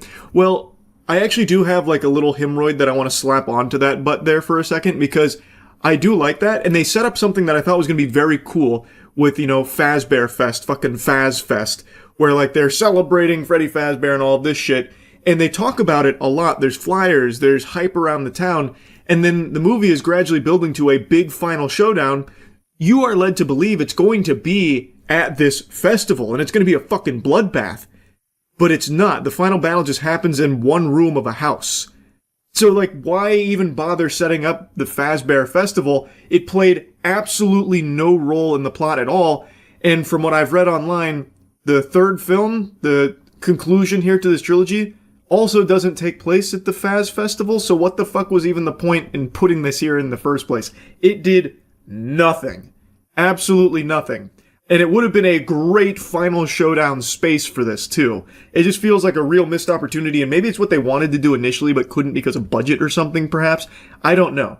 But it just felt really lackluster watching the final battle happen in a room, whereas it could have easily have happened at the festival. In fact, while they were talking right before that final battle, the festival was mentioned. I was like, okay, we're about to fucking take this shit outside, aren't we? We don't. Anyway, though, I want to get more into the meat and potatoes of things. When I mentioned that flashback, the intro, I think that was like probably the strongest part of the film, but it also sets up the main villain's motivation, Charlotte. She is at the OG Five Nights at Freddy's, the genesis of this evil, and she sees that kid get kidnapped, and she tries to tell some of the parents there about it, and they all brush her off. And it's really weird. So, like, she goes up to this guy, and she's like, help, this child just got kidnapped. And he's like, go tell your parents! Get the fuck away from me! What are you? A kid getting kidnapped? That's impossible! You're out of your goddamn... Where are your parents? Go talk to them, don't talk to me. And so he, like, yells at her, and then she's like, oh, geez, okay. So she goes up to some other parents, some ladies, and are like, excuse me, grown-ups are talking. Scram, kidnapping? As if, kidnapping, never even heard of that. What does that even mean? You're making things up, you're crazy, get out of here, get out of here, shoo. It's like, okay, really weird. That's extremely weird. And I get that we needed this as motivation for this character, so when she does die because of William Afton stabbing her, it's fuel for her rage, where she hates parents because she believes they are responsible for her death. And she's right to assume that, because if these parents had just listened to her warning them about the kidnapping she just witnessed taking place, she would probably still be alive, and William Afton may have been stopped in the very beginning. What I don't get, though, is in what universe would any parents react like that to hearing that a child just got kidnapped? That blew my mind. When that was happening in that scene, I was like, what the fuck? Why would they be looking at her like she just fell out of a spaceship or something for bringing up a very legitimate concern that she could have just witnessed? Why are we just ignoring that? And then she ends up getting murdered, which ends up getting covered up. Like, surely the parents would have connected dots like, oh, that girl that was telling us about the kidnapping, she's been murdered. Maybe something was fishy going on there. Nah. Surely it was her fault. Just no foul play. I don't know. I think the villain motivation here makes a lot of sense. You know, she died, and in her last moments, she only had one emotion left, rage at the parents that let this tragedy happen. But I feel like they knew what they wanted the motivation to be. It's a strong motivation, but they couldn't get, like, a real logical way of having that come across other than just having, like, these outrageously aggressive, combative parents that would somehow, ignore a kidnapping alarm. So that was just a little weird to me. Not the biggest complaint in the world, but just something I wanted to mention. But piggybacking off of this point, I have to make a mention of what actually is a big complaint of mine, how awful the script is. Holy cannoli. Now, I know far be it from me to sin by criticizing Five Nights at Freddy's writing here, being someone that has only played a handful of the games. I haven't done the extensive homework and research required to comprehend the universe. But this film, it unapologetically makes the assumption that everyone seeing it knows every single tidbit of lore before watching this. Which I actually don't fault it for at all. That's not a big negative to me. I would much rather a film cater to the built-in audience. It's the whole point in adapting something. I would much prefer if this was the standard than something like the Halo TV series where it abandons the fan base. I would much rather it appeal to the hardcore fans. So I appreciate that, even though I'm not in that target demographic. So there were things that I had questions about, like didn't fully understand because it seemingly comes out of nowhere. But I learned, thanks to the group chit-chatting behind me, and basically just reciting Wikipedia pages anytime something happened. They were kind of filling in the blanks on things that were confusing to me. I believe that a lot of, like, the randomness that gets thrown into this film, all cattywampus, actually makes sense if you played the games. Like, it has lore significance to the games more so than it does for the movie. So even though it feels out of place and doesn't make sense in the context of the film, if you played the games, it helps you understand that. So I imagine people like me that haven't played a ton of the games and don't fully understand the world will be equally as confused by certain things that just happen to randomly spring up here. But that's not like the biggest deal in the world to me. I think that's okay, and you can excuse that because, again, it does seem like the main audience here is supposed to be Five Nights at Freddy's fans, laser focused on that. But outside of that, the dialogue between characters is trash. Like much worse than the first one. Like, I actually think they did a big step backwards when it comes to character writing in this film. Not only that, I also feel like they had no idea how to get from point A to point B in a way that makes sense. So, example, at the end of the movie, everything's going tits up, the animatronics have broken free, Charlotte's going out to try and kill the parents and stuff, they're trying to stop her. Well, at one point, Vanessa's car breaks down at the most important moment while they're trying to get to Mike's house. And it breaks down, seemingly like in the middle of nowhere. There's no other cars on the road or anything like that. And she's like, ah, damn! Throws the walkie-talkie. And then it just so happens Mike's friend drives by and he's like, hey, that doesn't look good. You need a ride? How incredibly convenient that he's just out and about at this time of night in the middle of nowhere to give her a ride to Mike's place without asking any questions about why or what's going on. Instead, all he says is, crazy eyes. And that kind of thing is present throughout the entire film with these crazy conveniences, and it feels like everyone in this world just has the ability to teleport. Like, they all have Goku's instant transmission. Every single one of them can go exactly where they need to be instantly. Like, there's no sense of, like, scale where it takes a while to go from, like, Freddy Fazbear's place to Mike's house. It feels like they're neighbors, really. Like, Abby can ride her bike there in what feels like a matter of, like, minutes, even though I imagine it would be miles. But she can get there in minutes, build an entire robot with the help of Chica, and get back in time to sleep, and then go to school for the science fair all in one evening. And keep in mind, this new Freddy Fazbear's place is a place nobody even knew existed because it's been condemned and forsaken for decades. They drove that point home. But I guess it's just like right next to all of them. It's like, it's literally just a couple steps away. It's just weird, is what I'm saying. Like, everything about the script just feels really fucking weird. So yeah, Charlotte becomes the marionette, the puppet, and she wants to kill all parents. Her best friend was Vanessa. So now Vanessa is connected to this original event, and Vanessa knew all about this, even used a music box to like pacify her, keep her asleep at bay. But then her brother gets some spectral scoopers in there who free Charlotte. So now she can go on her rampage killing parents. No parents get killed. In fact, I think there's only one death outside of that spectral scoopers crew. And that's the piece of shit teacher who just gets his head popped like a watermelon. That's something I also want to mention that I think is a positive. It seems like they really did want to push the PG-13 rating. They did try and give you like some gruesome deaths.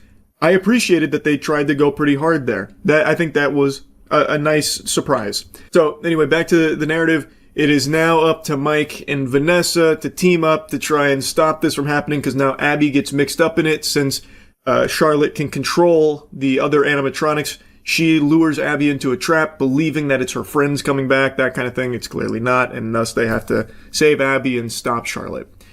I think the dynamic between Mike and Vanessa here is fucking terrible. Mike is basically just like, I hate you, Vanessa. You didn't tell me about this. I can never trust you again, and I won't even hear you out on anything ever again. I refuse to believe in you ever. I spit on you. Stay away from us. Like, I understand feeling like a bit betrayed and being like a little hesitant to trust her because she kept such a big thing from him. But I would also argue that she went above and beyond and did more than he did to protect his sister. I feel like Mike had the least amount to do here. It was mainly Vanessa. Mike was basically just playing the fucking Five Nights at Freddy's game, which I actually thought was a series of decent scenes where he's like at the security booth and he's got to wear the mask. That was kind of cute. Like, I don't have any big complaints there, but it truly felt like it was Vanessa's story and Mike was taking a backseat in it now, and yet he still has the gall to be like, fuck you, Vanessa. And then the film ends on like a cliffhanger setting up for number 3. And I think that is why I'm so surprised so many people are like still really glazing this, because this film really feels like it is solely here to set up for the finale. So little actually gets solved or anything in that regard in this film. It is all just putting the pieces on the board for the finale. So it doesn't feel like it ever even reaches any kind of like third act or a climax or anything. It just goes until it abruptly stops, until it stops going, getting you ready for the third movie. And that's why I'm saying I just feel like it's kind of weak. Even if you're the biggest fan of Five Nights at Freddy's, you are basically just watching the setup for the third one.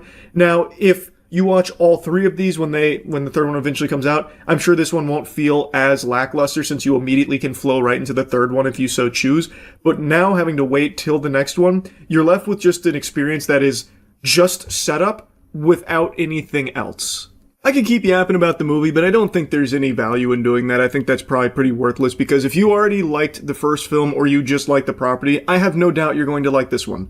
I think it does exactly what fans of Five Nights at Freddy's want, which is just provide them with the things they know from the game on the big screen. So it boils down to, do you like Five Nights at Freddy's? If you check yes on that box, you'll probably like the movie, because it is just showing you all the things you already liked from the property in the games. And if you like the first movie, you'll probably like this one even more, because like I said, it does 2 things better than the first film, which is it does make it feel larger and does make it feel like it's trying harder to be scary or disturbing. So, yeah, if you're already a fan of the franchise, I have no doubt you're probably really happy with this film. As someone who does not really like Five Nights at Freddy's, I do not like green eggs and ham. Didn't find a whole lot to love about this one, sorry to say. But maybe the third one. Maybe the third one's where they finally win me over. Anyway, that's really about it. See ya. Have you seen the Midwest safety surprising the naked burglar? Man, why do so many burglars go in naked? No, I haven't seen that. The moment police surprise a naked burglar. But why, though? Well, I mean, I get why they'd surprise him. They gotta get him out of there. I just mean, like, why naked? Doesn't even give you any, like, advantages. The heat was set on 81. There is a fire. There's a fire. Before we're getting to that, they set a bonfire in the sunroom. I love the way she says fire. That's the same way Vince McMahon says it. They set a bonfire in the sunroom. So no one's like cleared the house yet? No, been through the house? We didn't go in. We were going to wait till y'all got here before we went. And the sunroom door was open, so we don't know if they were in there and they come out or they're still in there. Okay. Sheriff's office!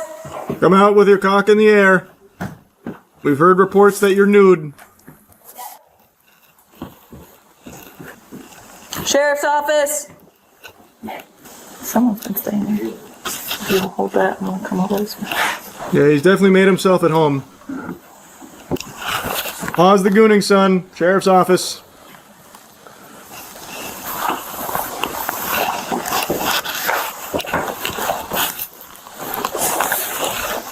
He could be anywhere. Check the drawers.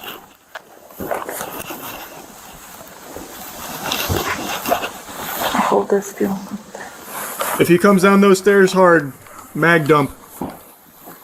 It's nerf or nothing. If he's soft, he's fine. If it's hard, take him down.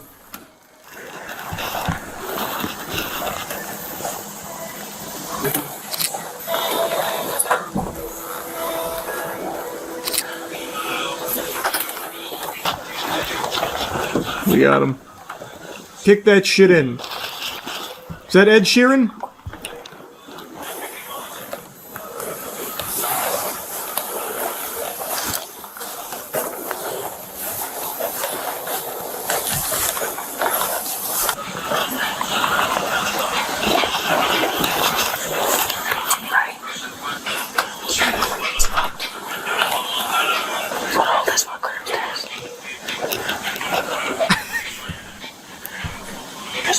I think I can hear his bare butt cheeks clapping against each other.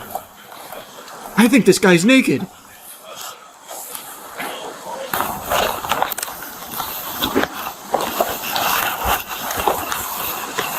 Sheriff's office.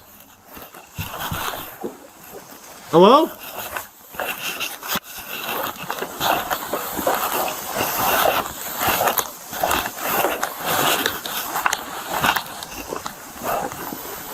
Man, this fucking house looks like the back rooms. We're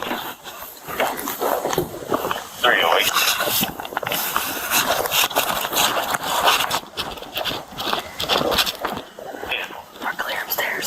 Keep passing through. I'm gonna go talk to them real quick. There's somebody in that back bedroom with the door locked. We're gonna wait for another unit to get here. We're gonna wait for the. We're gonna go wait for the nudie police. Back there that he could get out of. They handle these kind of things. They come out in hazmat suits.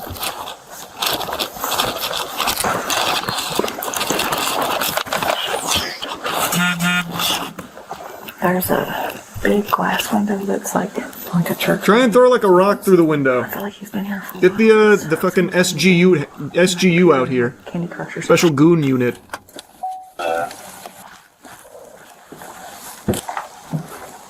There's a bedroom door right past Val on the right. It's locked. He's in there playing phone radio, singing to himself.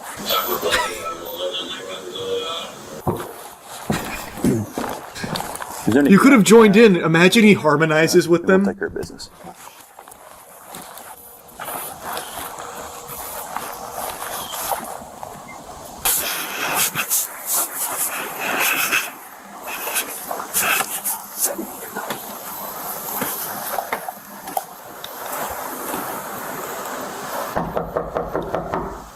Sheriff's office. You better not be naked in there. You can open the door slowly and show us your hands.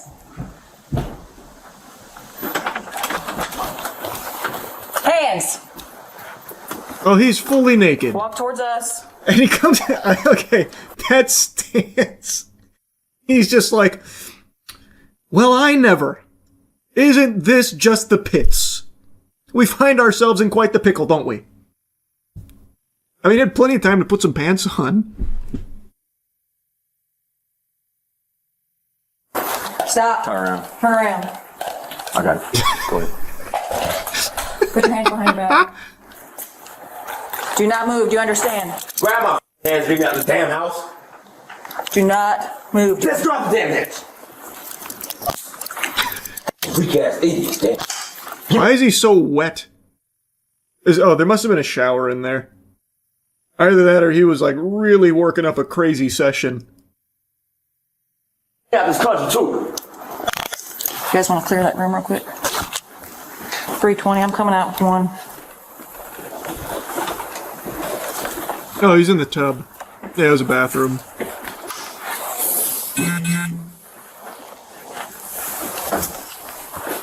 Clear.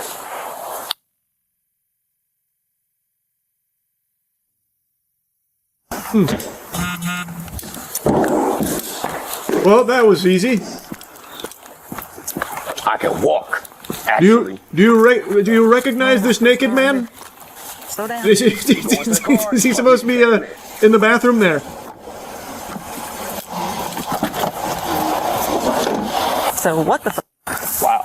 Wasn't expecting that. Super slippery, wet. Yeah, there's nobody else in here if y'all want to come on. Is the house still smoking? The house doesn't smell like it's smoldering, but it's the little fire still smoking a little bit. Thank you.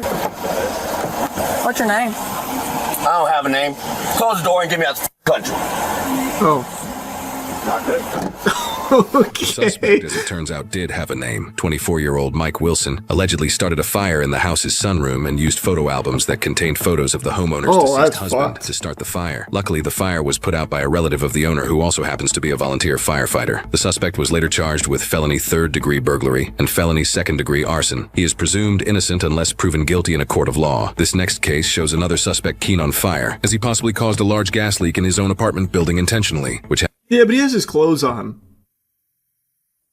So, kind of making a mountain out of a molehill. He's fully clothed. has the potential to blow up the entire building. Did math and got up for 3 days. You think? Yeah, he said he did. Come on, let's go over here. Is it were you the only two up there? Yes. We'll get them in a minute. What happened up there? You said you slipped and not. Slipped in my name. Stove pump. There's the slip in the floor. Slip in the floor. So does your apartment reek like gas? As soon as I get up the steps, we're slipping on the fucking steps in the snow and shoes and slipping on the floor. It's not a good day. No, it sounds like a bad day. He's just gonna make. Especially on day 3 of the meth bender. That's gotta be miserable, huh? What's going on, bud? Just waiting for them to take me out. I had people in the backyard before. This is looking for someone's back. The guys in the backyard was playing war games back there. Okay. Okay, they were playing war games back there, and they had the squirrel, fake squirrel thing. What? What do you mean? They got the squirrel involved in the games? That's fucking hype. They can do that? My God. Garden leaf back there. When was the last time you slept? Sir? When was the last time you did math? I'm going for 3 days. Just kidding. Okay. 3 days? And you haven't slept in 3 days? I need to sleep. They just steal agents and shoot me up to sleep. Anything is funny like my house. There's just funny than the house while I'm sleeping. I wake up and God, meth seems so fucking miserable. Holy. Holy. That just seems fucking terrible. I guess the only thing, like, about meth I could see being attractive to somebody is, like, how fast you run. Because I've seen so many videos of damn near superhumans on meth catching up with cars. Like that one naked dude in the middle of the night with glowing red eyes like a werewolf or something. But outside of that, like, unless you're training to be like a super soldier on meth, I just don't get the point. It seems fucking awful. Or that uncle dancing at the party. Or the uncle dancing at the party. That's tough, man. This guy was on a meth bender and caused a gas leak. Well, luckily no one was hurt. Didn't you create mustard gas? Yeah, but that wasn't the result of a meth bender. That was the result of me needing to kill a cockroach. It was purpose-driven mustard gas. Did the cockroach die? You bet your sweet bippy it did. But it wasn't the mustard gas that killed it. I ended up just crushing it. In fact, it tanked the mustard gas pretty well, all things considered. Actually, maybe the mustard gas did kill it. Maybe it was dead when I got there. I don't know. It's been years now. But I do remember I smashed it. But maybe it was already dead. Maybe I went overkill. Was it chlorine gas from ammonia and bleach? Yeah. Isn't chlorine gas mustard gas? Or are they two different ones? Let me see. Oh no, they are different. So chlorine gas is what I made, not mustard gas. Well ventilated area, I hope. Yeah, it was very well ventilated. It was in my bathtub. In my bathroom. With no windows. Pretty much the optimal spot you'd want to be making chlorine gas.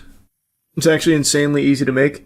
Yeah, exactly, brother, which is why it happened. I didn't mean to make it. I wasn't thinking, and I just started attacking the roach with chemicals. So I hit it with some bleach, and then I hit it with some toilet cleaner, which has ammonia. So it made chlorine gas in my bathtub. How old were you? I was young. I don't know. I was like 25. Something everyone goes through, really. In the world of video games, there's a single word that'll make most elite gamers erect, or even in some cases prematurely ejaculate. That word is Valve. To some, Valve is just a video game company that's responsible for some fucking bangers, great games, and a really good platform called Steam. But to others, Valve is a fucking church. It's a holy sanctuary, a metaphysical entity that gives their life meaning. They view Gabe Newell, co-founder of Steam, as the goddamn savior, and that Steam was his gift to the plebeian gamers, where he put our mouths against his supple titties and demanded we suckle, and thus we do, Steam being the most popular platform to play games on. There is competitors such as Epic Games Store and Origin, but for the most part, people are choosing to use Steam. And Valve launched that in 2003, and since then, it's just become the gold standard. But Valve's known for more than just Steam. They're known for really good games as well. They don't really develop shit anymore, but what they have developed have always been fucking hits that are timeless. Half-Life, Half-Life 2, Counter-Strike, and all forms of Counter-Strike, Dota. The list goes on and on. Left 4 Dead, Portal, all of these games that everyone loved universally, massive successes. But there's one game in their entire catalog that absolutely flopped and ate some of the fattest shit I've seen in a long time, and it's their most recent game, Artifact. So let's dive into the history of Valve's biggest and most shameful stinker, Artifact. So the game was a multiplayer card game that was a little different from most card games out at the time. Instead of one central board where the card game's being played, there's 3, and each guarded by a tower, borrowing some elements from MOBA Dota 2. By combining elements from the MOBA and the elements from something like Hearthstone, they were hoping that they could carve out a unique identity for the card game that players would absolutely froth at the mouth for. Because MOBAs are so wildly popular, as is Hearthstone, and Hearthstone is an incredibly lucrative game because you buy card packs to fill your deck, and you can get a whole bunch of duplicates, end up spending $1,000 and never get a single rare that you were looking for. That's a really profitable business plan for a video game, so it makes sense why Valve thought if they combined the most addictive gameplay from MOBAs with the most lucrative type of game, card game, that it would be a huge cash cow for them. And Valve has a track record of all of their multiplayer games having a long-lasting and really high-level community, such as games like Team Fortress 2. Team Fortress 2 is over a decade old, and it still has a decent-sized community with its own economy. Every multiplayer game Valve has published has had these long-lasting communities, every single one, and they've all been very profitable for Valve, with the hats in Team Fortress 2, the skins in Counter-Strike. These have all just been really successful ventures, so if you could have the same thing with a card game like this, it could have been massive for them, and I believe that was the goal. However, the game just wasn't fun. And it certainly didn't help that it came at a time where people were really getting tired of being abused for their wallets by video game companies. This game was pretty much dead on arrival. This was basically a fucking abortion of a video game announcement. At the International 2017, Valve decided it was a good idea to hype up a huge new release. You know, Valve's back in the business, baby, we're making a new game. So they show the teaser trailer at the International, expecting huge thunderous applause, people to be fainting over themselves and going wild, already throwing money on stage like panties at a One Direction concert, but instead they get boos and loud sighs of disappointment and disbelief. Look at the clip from the announcement.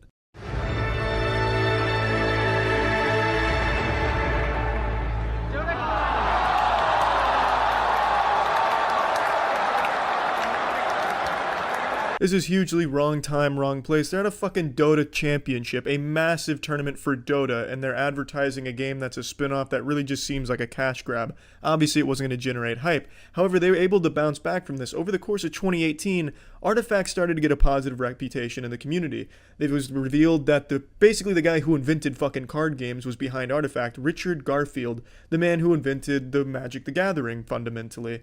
He was the creative mastermind behind this game. It started getting this hype, you know, this ain't a game for your mom. Your mom's too fucking stupid to handle this kind of card game. This is a real man strategy card game, but you can't even look at it like a card game. It's reinventing what a card game is. It's like a real-time strategy game for generals of the US Army. This shit is super complicated, and people loved that, and it worked. And interest in the game grew steadily, and by the time the next International rolled around, people were looking forward to more information about Artifact. And then fast forward to its release in November of 2018, and the reception was super lukewarm.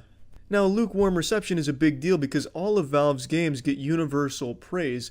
You see, in video games, there's certain companies that when they release a game, you're genuinely not allowed to criticize it negatively or have a negative view of it for at least 6 months after its release. You are not allowed to, or you'll be outcasted by internet communities, called a loser, clout chaser, and just trying to be edgy with a different opinion. You're not allowed to have a negative opinion. Companies this goes for is Nintendo properties such as Zelda, Super Mario Maker, Mario Odyssey, Bethesda games you can't criticize, Elder Scrolls or Fallout for a good period of time, except for Fallout 76, that was just a punching bag across the globe. Rockstar games, you're not allowed to say anything bad about a Rockstar game until at least a year. And Valve. Those are the main ones that you are not allowed to have a negative opinion of, so people feeling confident enough to give a lukewarm opinion on a new Valve release, and Valve hadn't released a game in a long time, that's a big fucking deal, and Valve felt it. Because you see, on launch, Artifact had a major problem that wasn't even gameplay related. It was the economy. Artifact did what Hearthstone didn't. It wasn't free to play. Hearthstone is free to play, and you can grind for cards and card packs. However, most people do elect to buy the card packs because the grinding does take a long time, and it's only for the really committed and really good players. But Artifact had a $20 price tag, and the only real way you were going to be getting cards building your deck is through buying them with real money. You weren't going to be able to efficiently grind this shit out. They had a ticket system in the game that was suboptimal to say the least, and the economy was just extremely expensive for most players. It really is just a confusing model why they would think this would ever work. $20 upfront and then additional costs just to keep playing the game to get packs and stay competitive. It really makes no sense when the other card games are free to play.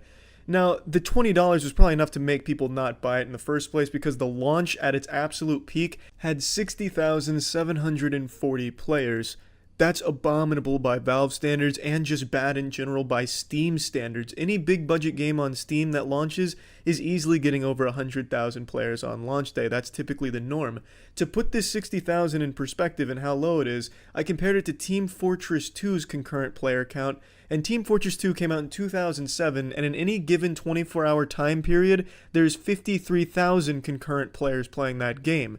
So on launch, which is basically prom for video games, that's when you're getting the most activity, Artifact was just barely able to beat out a 12-year-old game on any given day.